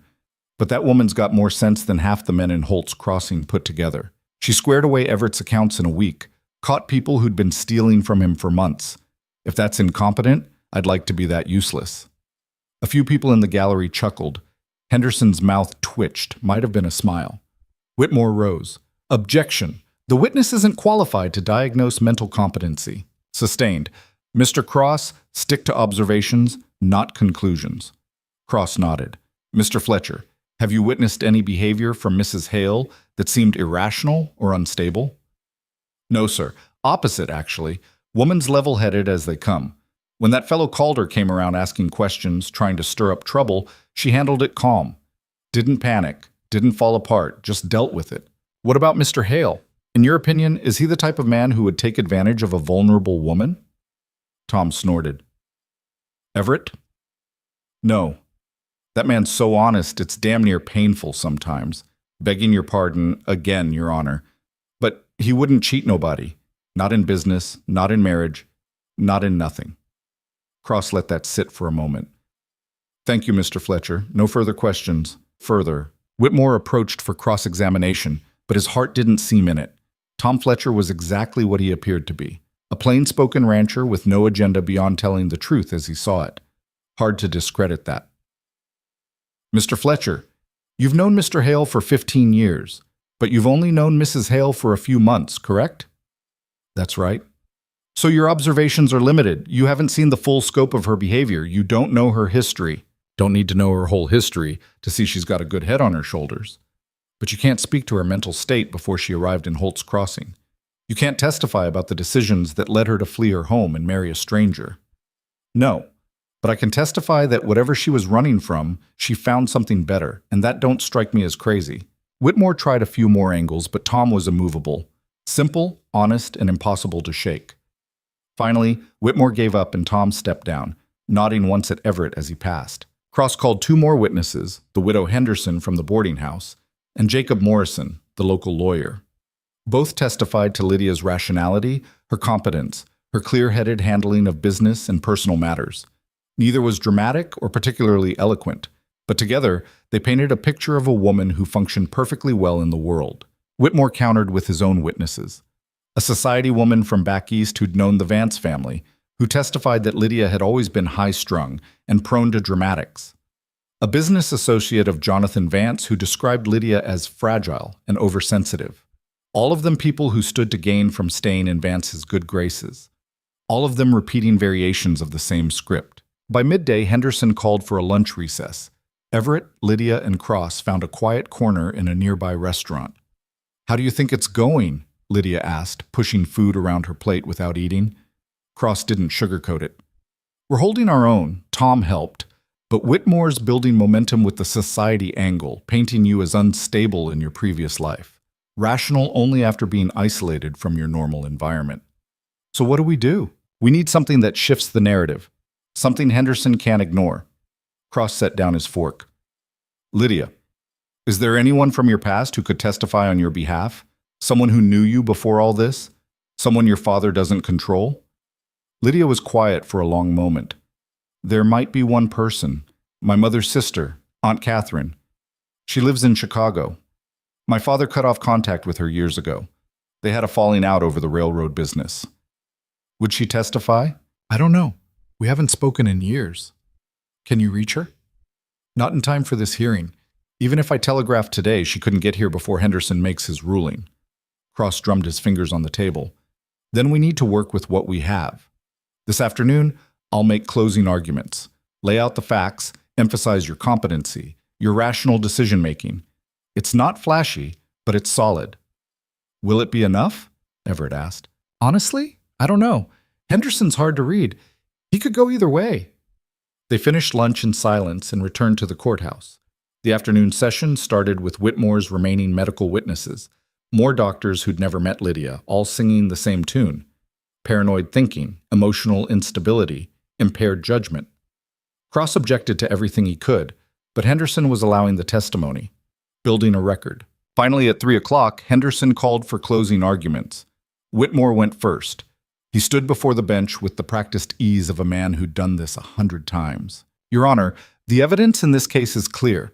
Miss Lydia Vance is a troubled young woman who made a series of increasingly poor decisions culminating in a hasty marriage to a stranger.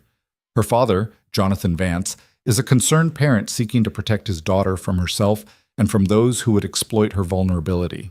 He gestured toward Everett without looking at him. "Mr. Hale may have had good intentions. I'm willing to believe that. But intentions don't change facts. He advertised for a woman who wouldn't ask questions. He married Miss Vance within days of meeting her. He benefited substantially from her skills and labor. Whether he intended to exploit her or not, the result is exploitation. Whitmore picked up the stack of medical evaluations. We have expert testimony from multiple physicians, all of whom agree that Miss Vance's behavior indicates mental instability. We have witnesses who've known her for years who testify to her fragile emotional state. We have documented evidence of increasingly erratic behavior, theft of jewelry, flight across state lines under assumed names, marriage to a stranger based on a newspaper advertisement. He paused, letting it sink in. Your Honor, this isn't about control. This is about protection. Miss Vance is not capable of making rational decisions about her own welfare. She needs guidance. She needs the support system her father can provide. She needs to be removed from a situation that, while perhaps well-intentioned, is ultimately harmful to her mental and emotional well-being. Whitmore sat down. Cross stood, buttoning his jacket. Your Honor, Mr. Whitmore has constructed a compelling narrative. Troubled daughter, concerned father, opportunistic stranger. It's a story that makes sense. It's comfortable, familiar. Cross walked toward the bench. It's also wrong. He picked up a single sheet of paper, the marriage certificate. This document represents a choice, not a mistake, not a delusion, a choice. Mrs. Lydia Hale, and that is her legal name, regardless of what Mr. Whitmore prefers to call her, is a competent adult who made a rational decision to escape an intolerable situation. Cross set the certificate down. Let's talk about that situation. Mr. Vance testified that he was providing protective oversight when he confined his daughter to her room. Let's call it what it was, imprisonment. He locked her in, posted guards, denied her freedom of movement. Why? Because she refused to marry the man he'd chosen for her. He turned to face Vance directly. Mrs. Hale's crime, in her father's eyes, was exercising her right to say no. 3 times she refused this engagement. 3 times he ignored her refusal. He didn't respect her decision. He didn't accept her autonomy. He treated her like property to be traded for political advantage. Cross's voice hardened. Running from that wasn't irrational. It was survival. And marrying Mr. Hale wasn't a mistake. It was a solution, a legal arrangement that provided protection and independence. Yes, it was quick. Yes, it was unconventional. But it was deliberate. Mrs. Hale planned her escape carefully. She secured funds, arranged transportation, covered her tracks. Those aren't the actions of someone in a paranoid delusion. Those are the actions of someone thinking clearly under pressure. He gestured toward Tom Fletcher in the gallery. We've heard from multiple witnesses who've observed Mrs. Hale's behavior since her arrival in Holt's Crossing. All of them, every single one, testified to her rationality, her competence, her clear judgment. She fixed Mr. Hale's accounts. She negotiated better business deals. She managed household operations efficiently. She handled confrontation with Calder and with her father himself with remarkable composure. Cross picked up the medical reports. As for these evaluations, they're worthless. Not one of these doctors has met Mrs. Hale. Not one has conducted a proper examination. They base their conclusions entirely on second-hand information provided by Mr. Vance, a man with a clear bias and a vested interest in the outcome of this hearing. He set the reports down with a thud. Your Honor, if we declare Mrs. Hale incompetent based on this evidence, we're setting a dangerous precedent. We're saying that any adult woman who defies her father's wishes can be declared mentally unstable. We're saying that exercising personal autonomy is evidence of mental illness. We're saying that a woman's choices only matter if a man approves of them. Cross let that hang in the air. That's not justice. That's control. And it's exactly what Mrs. Hale was running from. He walked back to the defense table. Mrs. Hale doesn't need protection from herself or from Mr. Hale. She needs protection from a father who refuses to accept that his daughter is an adult with the right to make her own decisions. I'm asking this court to provide that protection by denying Mr. Vance's petition and affirming Mrs. Hale's competency. Cross sat down. The courtroom was silent. Henderson leaned back in his chair, fingers steepled. I'll take this under advisement. We'll reconvene tomorrow morning at 9 for my ruling. The gavel fell. They filed out of the courtroom into the late afternoon sun. Everett felt hollowed out, wrung dry. Beside him, Lydia walked with her shoulders straight and her face blank, holding it together through sheer force of will. Tom Fletcher caught up with them on the courthouse steps. I'm heading back tonight, he said. Need to get to my own place. But I wanted to say, whatever happens, you two did right. Stood up when most folks would have laid down. That counts for something. Thank you for coming, Lydia said quietly. For testifying. Tom shrugged. Couldn't let that Vance fellow have his way unchallenged. Wouldn't be right. He shook Everett's hand. I'll keep an eye on your ranch until you get back. He walked away, leaving them standing on the steps. Cross had already disappeared, probably back to his hotel to prepare for whatever tomorrow brought. I need to walk, Lydia said. I can't go back to that hotel room and just sit. All right. They walked through Denver as the sun set, neither speaking, just moving through streets that didn't care about their troubles, past people who had no idea what they were facing. Finally, Lydia stopped in front of a small park. A few trees, some benches, nothing special. She sat down heavily. What if Henderson rules against us tomorrow? Then we appeal. With what money? Cross barely agreed to take the case at all. We can't afford an appeal. We'll figure it out. Stop saying that. Her voice cracked. Stop pretending we have endless options. We don't. If we lose tomorrow, my father wins. I go back. And you're left with debts and a ranch you can't save and a marriage that was annulled before it ever really started. Everett sat beside her. You think I care about the ranch more than you? You should. It's your livelihood, your home. I'm someone who showed up and complicated everything. You want to know what the ranch was before you showed up? A place I went through the motions, fed animals, mended fences, kept everything running just enough to not fail completely. But I wasn't living, I was just existing, going through days without feeling any of them. He looked at her. You changed that. Not because you fixed my books or negotiated better deals. Because you made me care again. Made me remember what it feels like to want something enough to fight for it. And if fighting isn't enough, then at least I fought. At least I tried. That's more than I've done in 3 years. She leaned against him, just slightly. A small surrender to exhaustion and fear. They sat like that as darkness fell. Two people carrying more weight than they should have to, trying to figure out how to keep standing. Eventually they walked back to the hotel. Separate rooms, separate beds, but somehow less alone than either had been in a long time. Morning came cold and gray. Everett woke before dawn, dressed, and knocked on Lydia's door. She answered already dressed, face pale but composed. Ready? He asked. No, but let's go anyway. They met Cross in the courthouse lobby. He looked like he hadn't slept. Whatever happens, he said, I want you to know this was a good case. We made them work for it. That's all we could do. They took their seats as Henderson entered. The judge looked as tired as everyone else. Maybe he hadn't slept either. Maybe this case had kept him up, turning over facts and laws and precedents. I've reviewed the evidence and testimony presented over the past 2 days, Henderson said, reading from notes.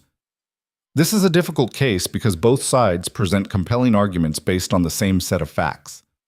Everett felt Lydia's hand find his under the table. Her fingers were ice cold. Mr. Vance clearly loves his daughter and wants what he believes is best for her. That much is evident. However, wanting what's best and having the right to enforce that are two different things. Henderson looked up from his notes. Mrs. Hale is 26 years old. She's educated, articulate, and by all accounts presented to this court, fully capable of managing her own affairs. Everett felt a flutter of hope. Lydia's grip tightened. The medical evaluations submitted by the petitioner are troubling in their methodology. Not one of the evaluating physicians met with Mrs. Hale directly. Their conclusions are based entirely on secondhand accounts, which introduces significant bias. Henderson set the reports aside. I'm not persuaded that these evaluations meet the standard required to declare an adult incompetent. Vance's face was stone. Whitmore leaned over, whispering something urgently. As for the marriage itself, I find that while unconventional, it does not appear to be the result of coercion or impaired judgment. Mrs. Hale had resources, albeit limited. She had the ability to make other choices. She chose marriage to Mr. Hale as a legal solution to a difficult problem. That's strategic thinking, not mental illness. Henderson looked directly at Lydia. Mrs. Hale, do you wish to remain married to Mr. Hale? Lydia stood. Yes, Your Honor, I do. And you understand that by making this choice, you're potentially severing your relationship with your father? I understand, and I accept that consequence. Henderson nodded slowly. Then this court finds insufficient evidence to declare Mrs. Lydia Hale mentally incompetent. The petition is denied. The words hit like thunder. Everett felt the breath he'd been holding release all at once. Furthermore, Henderson continued, The petition for annulment is also denied. The marriage between Everett Hale and Lydia Hale is legally valid and will remain so. He banged the gavel. This hearing is concluded. For a moment, nobody moved. Then Cross was shaking Everett's hand, grinning wider than seemed possible. Lydia stood frozen, like she couldn't quite believe what had happened. Across the aisle, Vance rose slowly. His face was carefully neutral, but his eyes burned with cold fury. He said something to Whitmore, then walked toward the exit without looking at his daughter. But at the door he stopped, turned. "This isn't over, Lydia." His voice carried across the courtroom. Quiet. Certain. A promise, not a threat. Then he was gone. Lydia sagged against the table. "We won." "You won," Cross corrected. "You stood up to one of the most powerful men in the territory, and you won." They left the courthouse in a daze. On the steps, in the morning sun, reality started to sink in. "What do we do now?" Lydia asked. "We go home," Everett said. "Back to the ranch. Back to our life." "Just like that?" "Just like that." They caught the afternoon stage out of Denver. The journey back felt different from the journey there, lighter somehow, despite the exhaustion. Like they'd been carrying weight they didn't know how to set down, and Henderson's ruling had finally given them permission. Tom Fletcher met them at the ranch 3 days later, reporting that everything had gone smoothly in their absence. No visits from Calder, no attempts at sabotage, just quiet days and peaceful nights. "Your father might actually accept defeat," Everett said that first night back, sitting at the kitchen table with coffee and account books spread between them. Lydia shook her head. "You heard what he said. This isn't over. He'll find another angle, another way to come at us. Then we'll deal with it when it comes." "You're not worried?" "I'm terrified, but I'm also too tired to spend energy on what might happen. Rather focus on what's in front of me." She looked at the books, at the neat columns of numbers she'd been reorganizing. "What is in front of you?" "This ranch. You, building something that works." "That's it? That's your whole plan?" "Pretty much." She almost smiled. "That's either wisdom or stupidity. I can't tell which." "Probably both."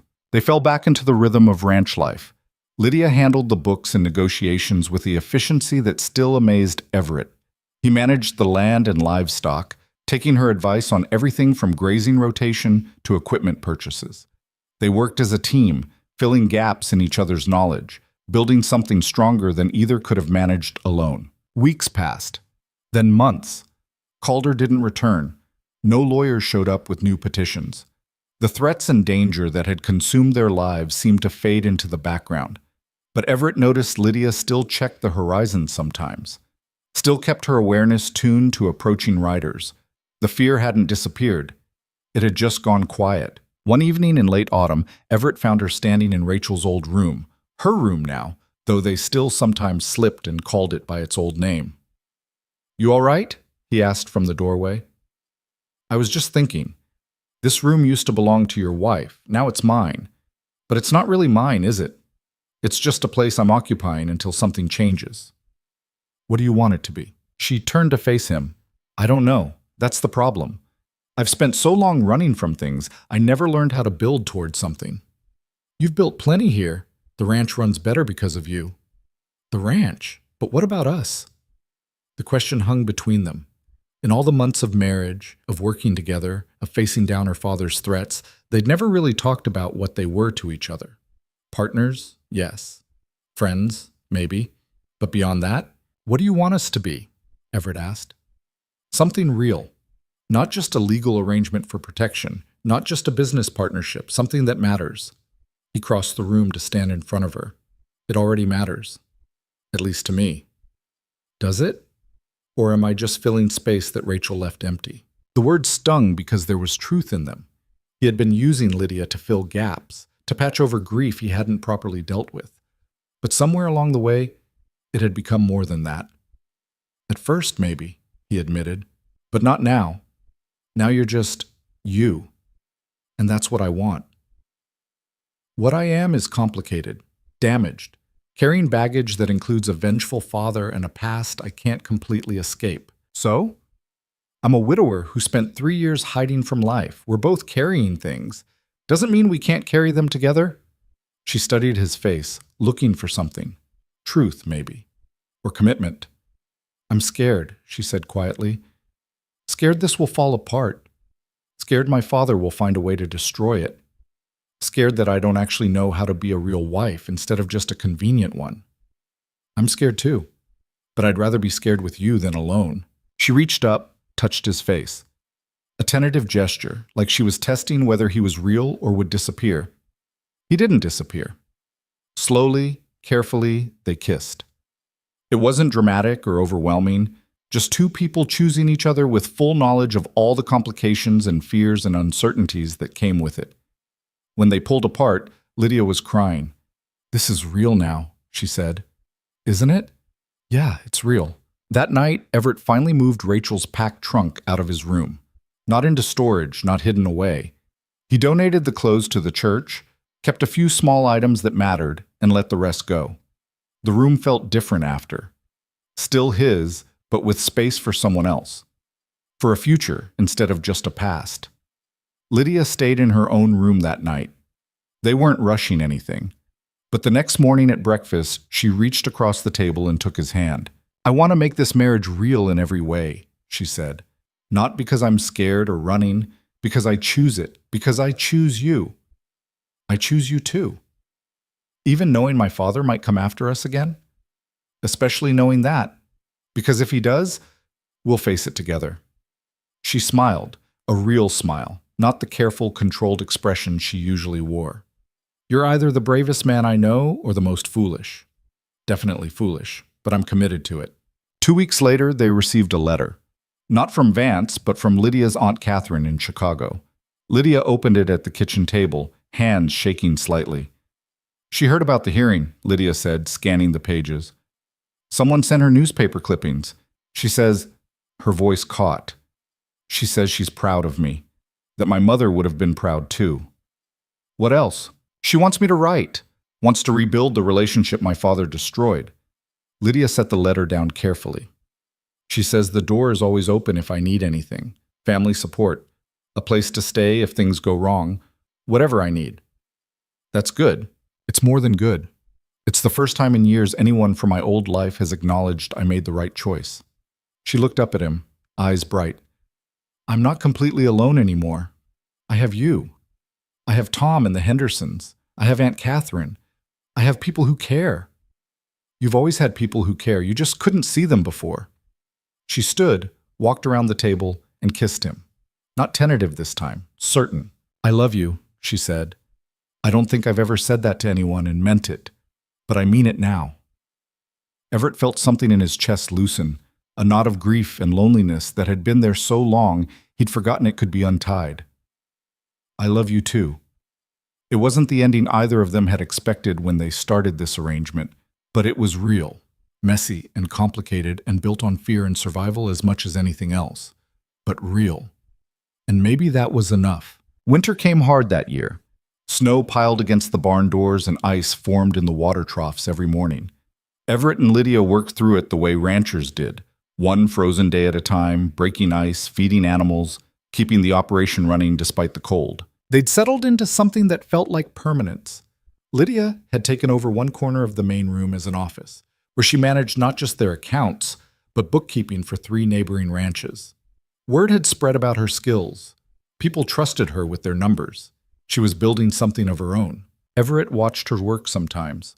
The way she'd get so focused she'd forget to eat. The way she'd catch errors that would have cost families their livelihoods. She wasn't just surviving anymore. She was thriving. But he also noticed the way she still paused when riders approached, the way her hand would drift toward the desk drawer where she kept that small pistol. Some fears didn't disappear just because you wanted them to. 3 months after the hearing, a telegram arrived. Everett brought it in from town, handed it to Lydia without opening it. She stared at the envelope like it might contain poison. You want me to read it first? He asked. No, I need to do this. She opened it carefully. Read. Her face went pale, then blank. What is it? My father had a stroke. He's alive, but paralyzed on his left side, can't speak clearly. She set the telegram down. His business partner sent this. Says my father's been asking for me. Keeps trying to write my name. Everett waited. This was her decision to make. I don't know what to do, she said quietly. Part of me wants to ignore this. Let him die without seeing me. That would be justice, wouldn't it, after everything he did? Would it make you feel better? I don't know, maybe. Or maybe I'd spend the rest of my life wondering what he wanted to say. Then you have your answer. She looked at him. You'd come with me? To see him? If you want me there. I do. I can't face him alone. Not again. They made arrangements. Tom agreed to watch the ranch again. Lydia wrote to her Aunt Catherine, letting her know they'd be passing through Chicago. Then they packed and caught the train east. The journey took 3 days. Lydia grew quieter the closer they got to her father's estate. By the time they arrived in the city where she'd grown up, she was barely speaking. The Vance mansion sat on a street of other mansions, all competing to show wealth and status. Everett felt out of place in his best clothes, which still looked shabby next to the doorman's uniform. The business partner, a nervous man named Coleman, met them in the foyer. Miss Vance, thank you for coming. Your father's been very agitated. The doctors say seeing you might help. Or it might kill him, Lydia said flatly. Which outcome are you hoping for, Mr. Coleman? Coleman flinched. I just want what's best for the company, for everyone involved. Of course you do.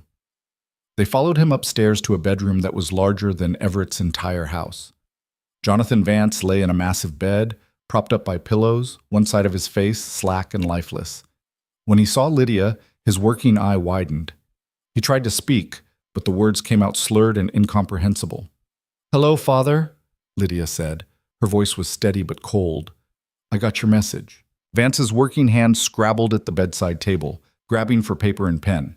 He managed to grip the pen but couldn't control it well enough to write clearly. After several attempts, he threw it across the room in frustration. Let me, Lydia said. She picked up the pen and paper, sat in the chair beside the bed. I'll write what you say. If you can say it clearly enough. Vance struggled to form words. Finally, painfully, something that might have been sorry emerged. Lydia set down the pen. Are you? Sorry for trying to force me into marriage? Sorry for locking me up? Sorry for dragging me through court? She leaned forward. Or are you just sorry you lost control? Vance made a sound that could have been protest or agreement. His working hand reached toward her. No, Lydia said, pulling back. You don't get to touch me. You don't get forgiveness just because you're dying. You spent my whole life treating me like property, like a chess piece in your political games. The only reason I'm here is to make sure I can live with myself after you're gone. Everett stood by the door, watching. This wasn't his moment. This was hers. Vance tried again to speak. This time, with enormous effort, he managed, mistake. Yes, you made many mistakes. The question is whether you understand what they were. Another long struggle. Right. Lydia went still. What? You were right. Each word cost him. Wrong. She stared at her father, this man who dominated her entire life, now reduced to broken speech and half a functioning body, trying to say what he'd never been able to say when he had power. That doesn't fix anything, she said quietly. It doesn't undo what you did, but I'll accept it. She stood. Vance's hand grabbed at the air, trying to keep her there. I'm going now, Lydia said. I have a life waiting for me, a real one, with a man who treats me like an equal, not a possession, with work I chose, not work you assigned me, with freedom you never wanted me to have. She paused at the door. I hope you recover. I hope you have years to think about the daughter you drove away. But I won't be coming back. This is goodbye. They left Vance trying to call after them with sounds that weren't quite words. In the carriage back to the hotel, Lydia was silent. Everett took her hand and she held on like she was drowning.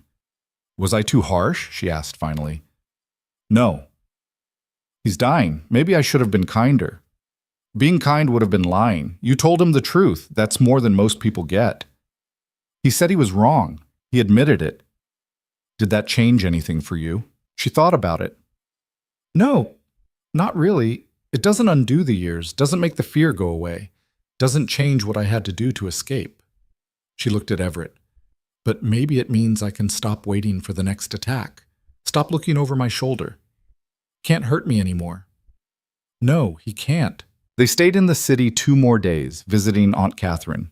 The older woman welcomed them with warmth that reminded Everett of what family was supposed to be. She fed them, listened to Lydia's stories about the ranch, and gave them her blessing. "Your mother would be so proud," Catherine said, holding Lydia's hands. "You became exactly what she hoped you'd be, strong, independent, free." "I had help," Lydia said, glancing at Everett. "The best partnerships do require help. That's not weakness. That's wisdom." On the train back west, Lydia was different. Lighter, somehow. Like seeing her father broken and admitting fault had cut a cord she'd been tied to for too long. "I want to do something when we get back," she said as they watched the landscape roll past. "What's that?" "I want to actually marry you. Not in a judge's office in 10 minutes. A real wedding, with people we care about. In front of the ranch, maybe. Something that feels like a beginning instead of an escape plan." Everett smiled. "I think I'd like that." "You sure? It might involve planning, and people, and possibly terrible cake from the widow Henderson." "I'll risk the terrible cake." She leaned against his shoulder. "I never thought I'd want this, any of this. Marriage was always something forced on me. A trap. But with you, it's different." "How?" "Because you let me choose every day. You don't try to own me or control me or make me into something I'm not. You just let me be. That's what you're supposed to do with people you love." Most people don't understand that. They arrived back at the ranch in early spring. Snow was melting, revealing brown grass that would turn green in a few weeks. The land looked tired from winter but ready to wake up. Tom had kept everything running smoothly.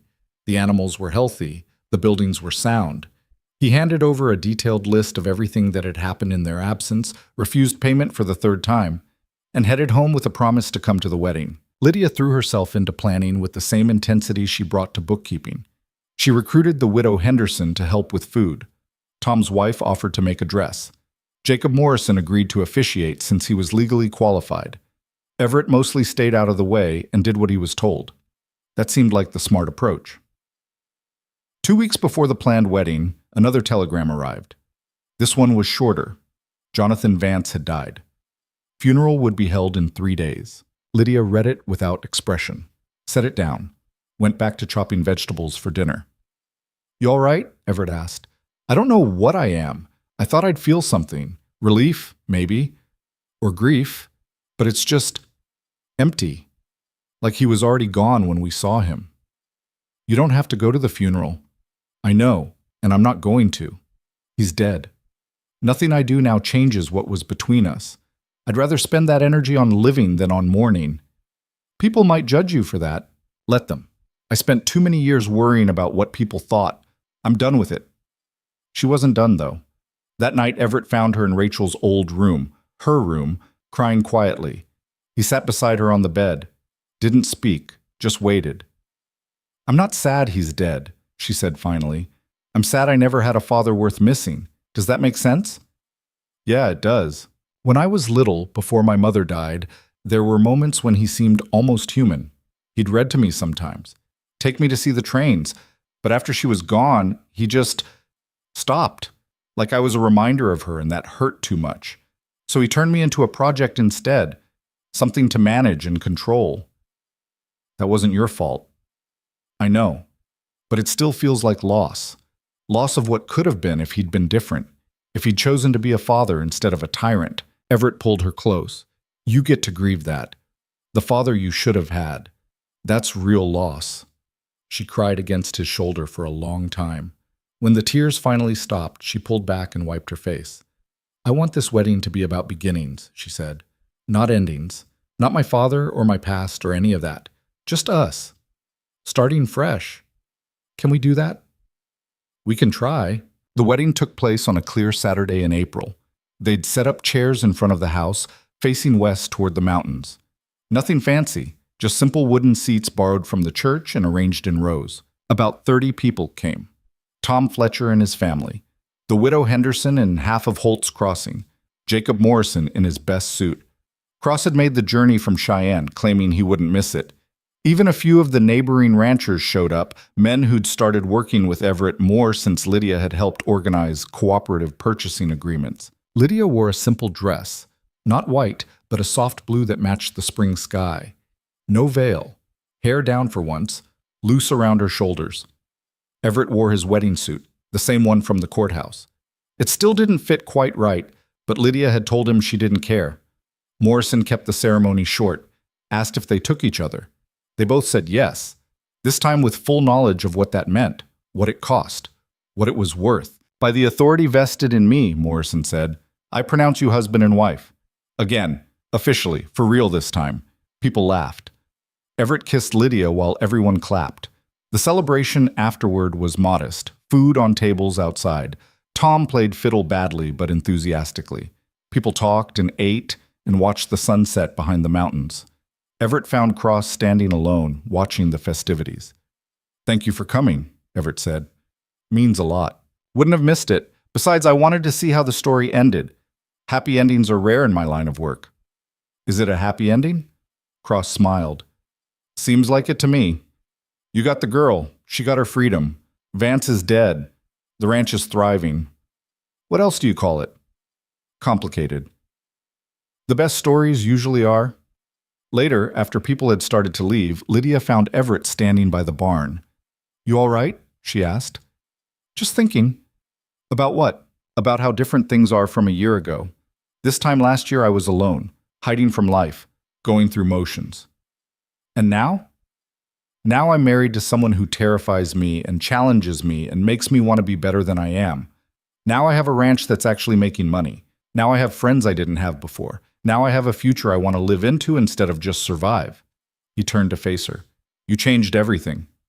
We changed everything together? Fair point. She took his hand. I have something to tell you. I was going to wait, but it feels like the right moment. What is it? I'm pregnant. The words took a moment to land. When they did, Everett felt something shift in his chest. Fear and joy and terror all mixed together. You're sure? I've been sure for 2 weeks. Wanted to tell you after the wedding. Make it a gift. That's a hell of a gift. Are you happy? He thought about it. About bringing a child into this life they'd built from scraps and stubbornness. About all the ways it could go wrong. All the ways he could fail. I'm terrified, he said honestly. But yeah, I'm happy. Good. Because I'm terrified too. But we'll figure it out. Like we figured out everything else. Together. Together. They stood there as the last guests departed, as darkness settled over the ranch, as stars began to appear in the clear sky. Two people who'd started as strangers became partners and had somehow built a life worth living. Summer arrived and Lydia's pregnancy progressed. She worked through the early months, though Everett worried constantly about her doing too much. She ignored his worrying and kept managing books, negotiating deals, running the operation with the same fierce competence she'd always shown. By August, she'd slowed down. Not by choice, but because her body demanded it. She hired a local girl to help with household work, and finally, reluctantly, admitted she needed to rest more. Everett adjusted the ranch schedule to stay closer to the house. He wasn't missing this. Wasn't going to be absent the way he'd been with Rachel. One evening in early September, they sat on the porch watching the sunset. Lydia had her feet up, hands resting on her swollen belly. I've been thinking about names, she said. Yeah? If it's a girl, I want to name her Catherine, after my aunt. I like that. What about a boy? I was thinking Everett, make him a junior. Everett shook his head. No, let him be his own person, not carrying my name like a weight. Then what? How about James? That was my grandfather's name. Good man, honest, fair. James Hale. Lydia tested it. I like that. Catherine or James. Good strong names for a kid who'll probably inherit both our stubborn streaks. Heaven help them. They laughed. Then Lydia's expression changed. She grabbed Everett's hand, placed it on her belly. Feel that? He did. A small kick against his palm. A reminder that this was real. A person growing inside her. A future taking shape. That's our kid, she said softly. Yeah, it is. The baby came on a cold October morning. Lydia's water broke while she was reviewing accounts at the kitchen table. Everett rode for the doctor while the widow Henderson stayed with Lydia, boiling water and preparing the bedroom. Labor lasted 14 hours. Everett paced outside the door, listening to Lydia struggle, feeling helpless in ways he'd forgotten existed. Finally, in the early dawn, he heard a cry.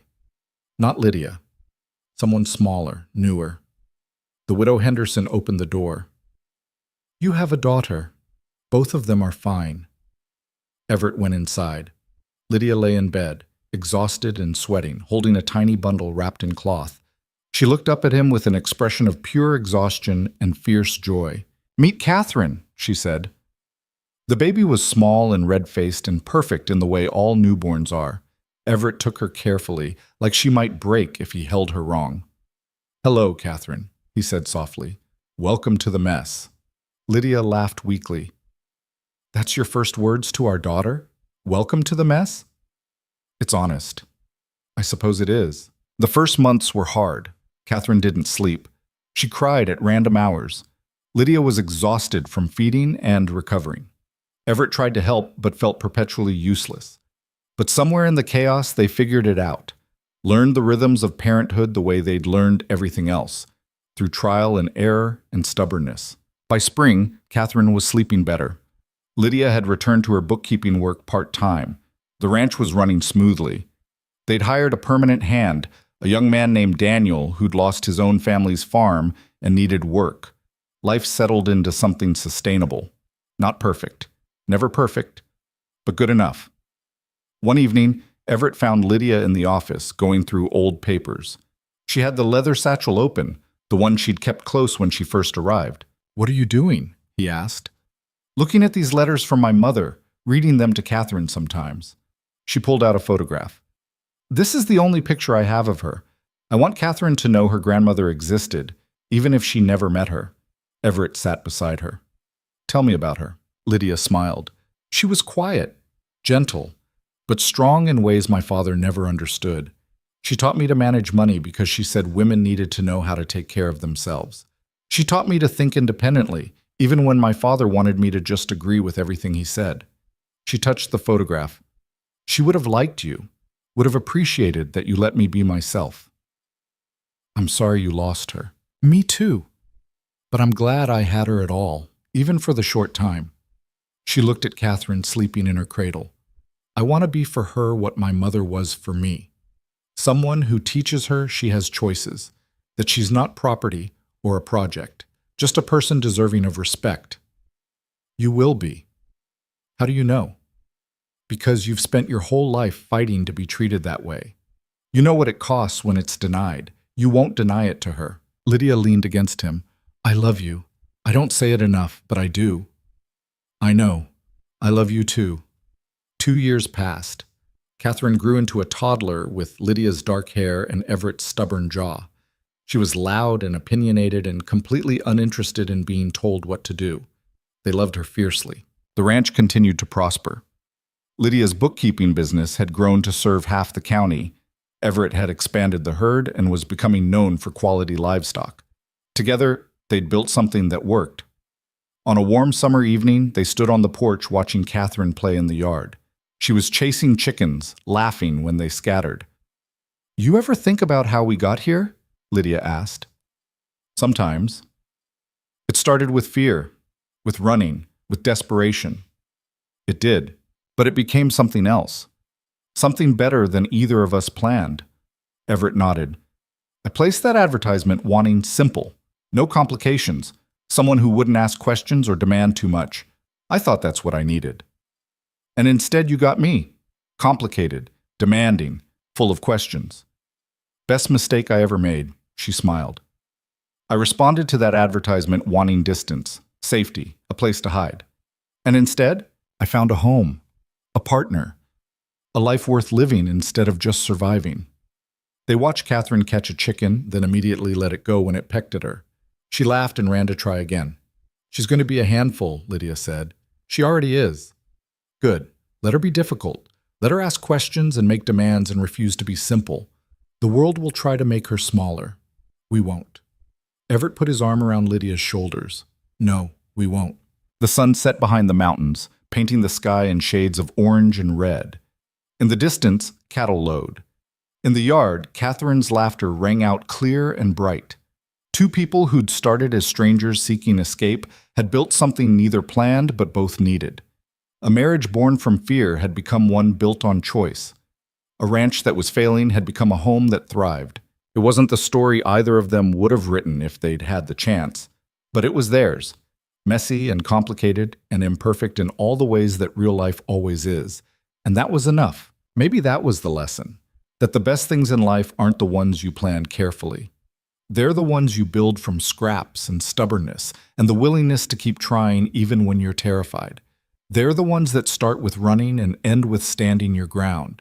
The ones that begin with strangers and become family. Everett had placed an advertisement wanting simple. He'd gotten Lydia instead. And in choosing her and being chosen by her, he'd found something he didn't even know he'd lost. A reason to open doors. A reason to face the future. A reason to live.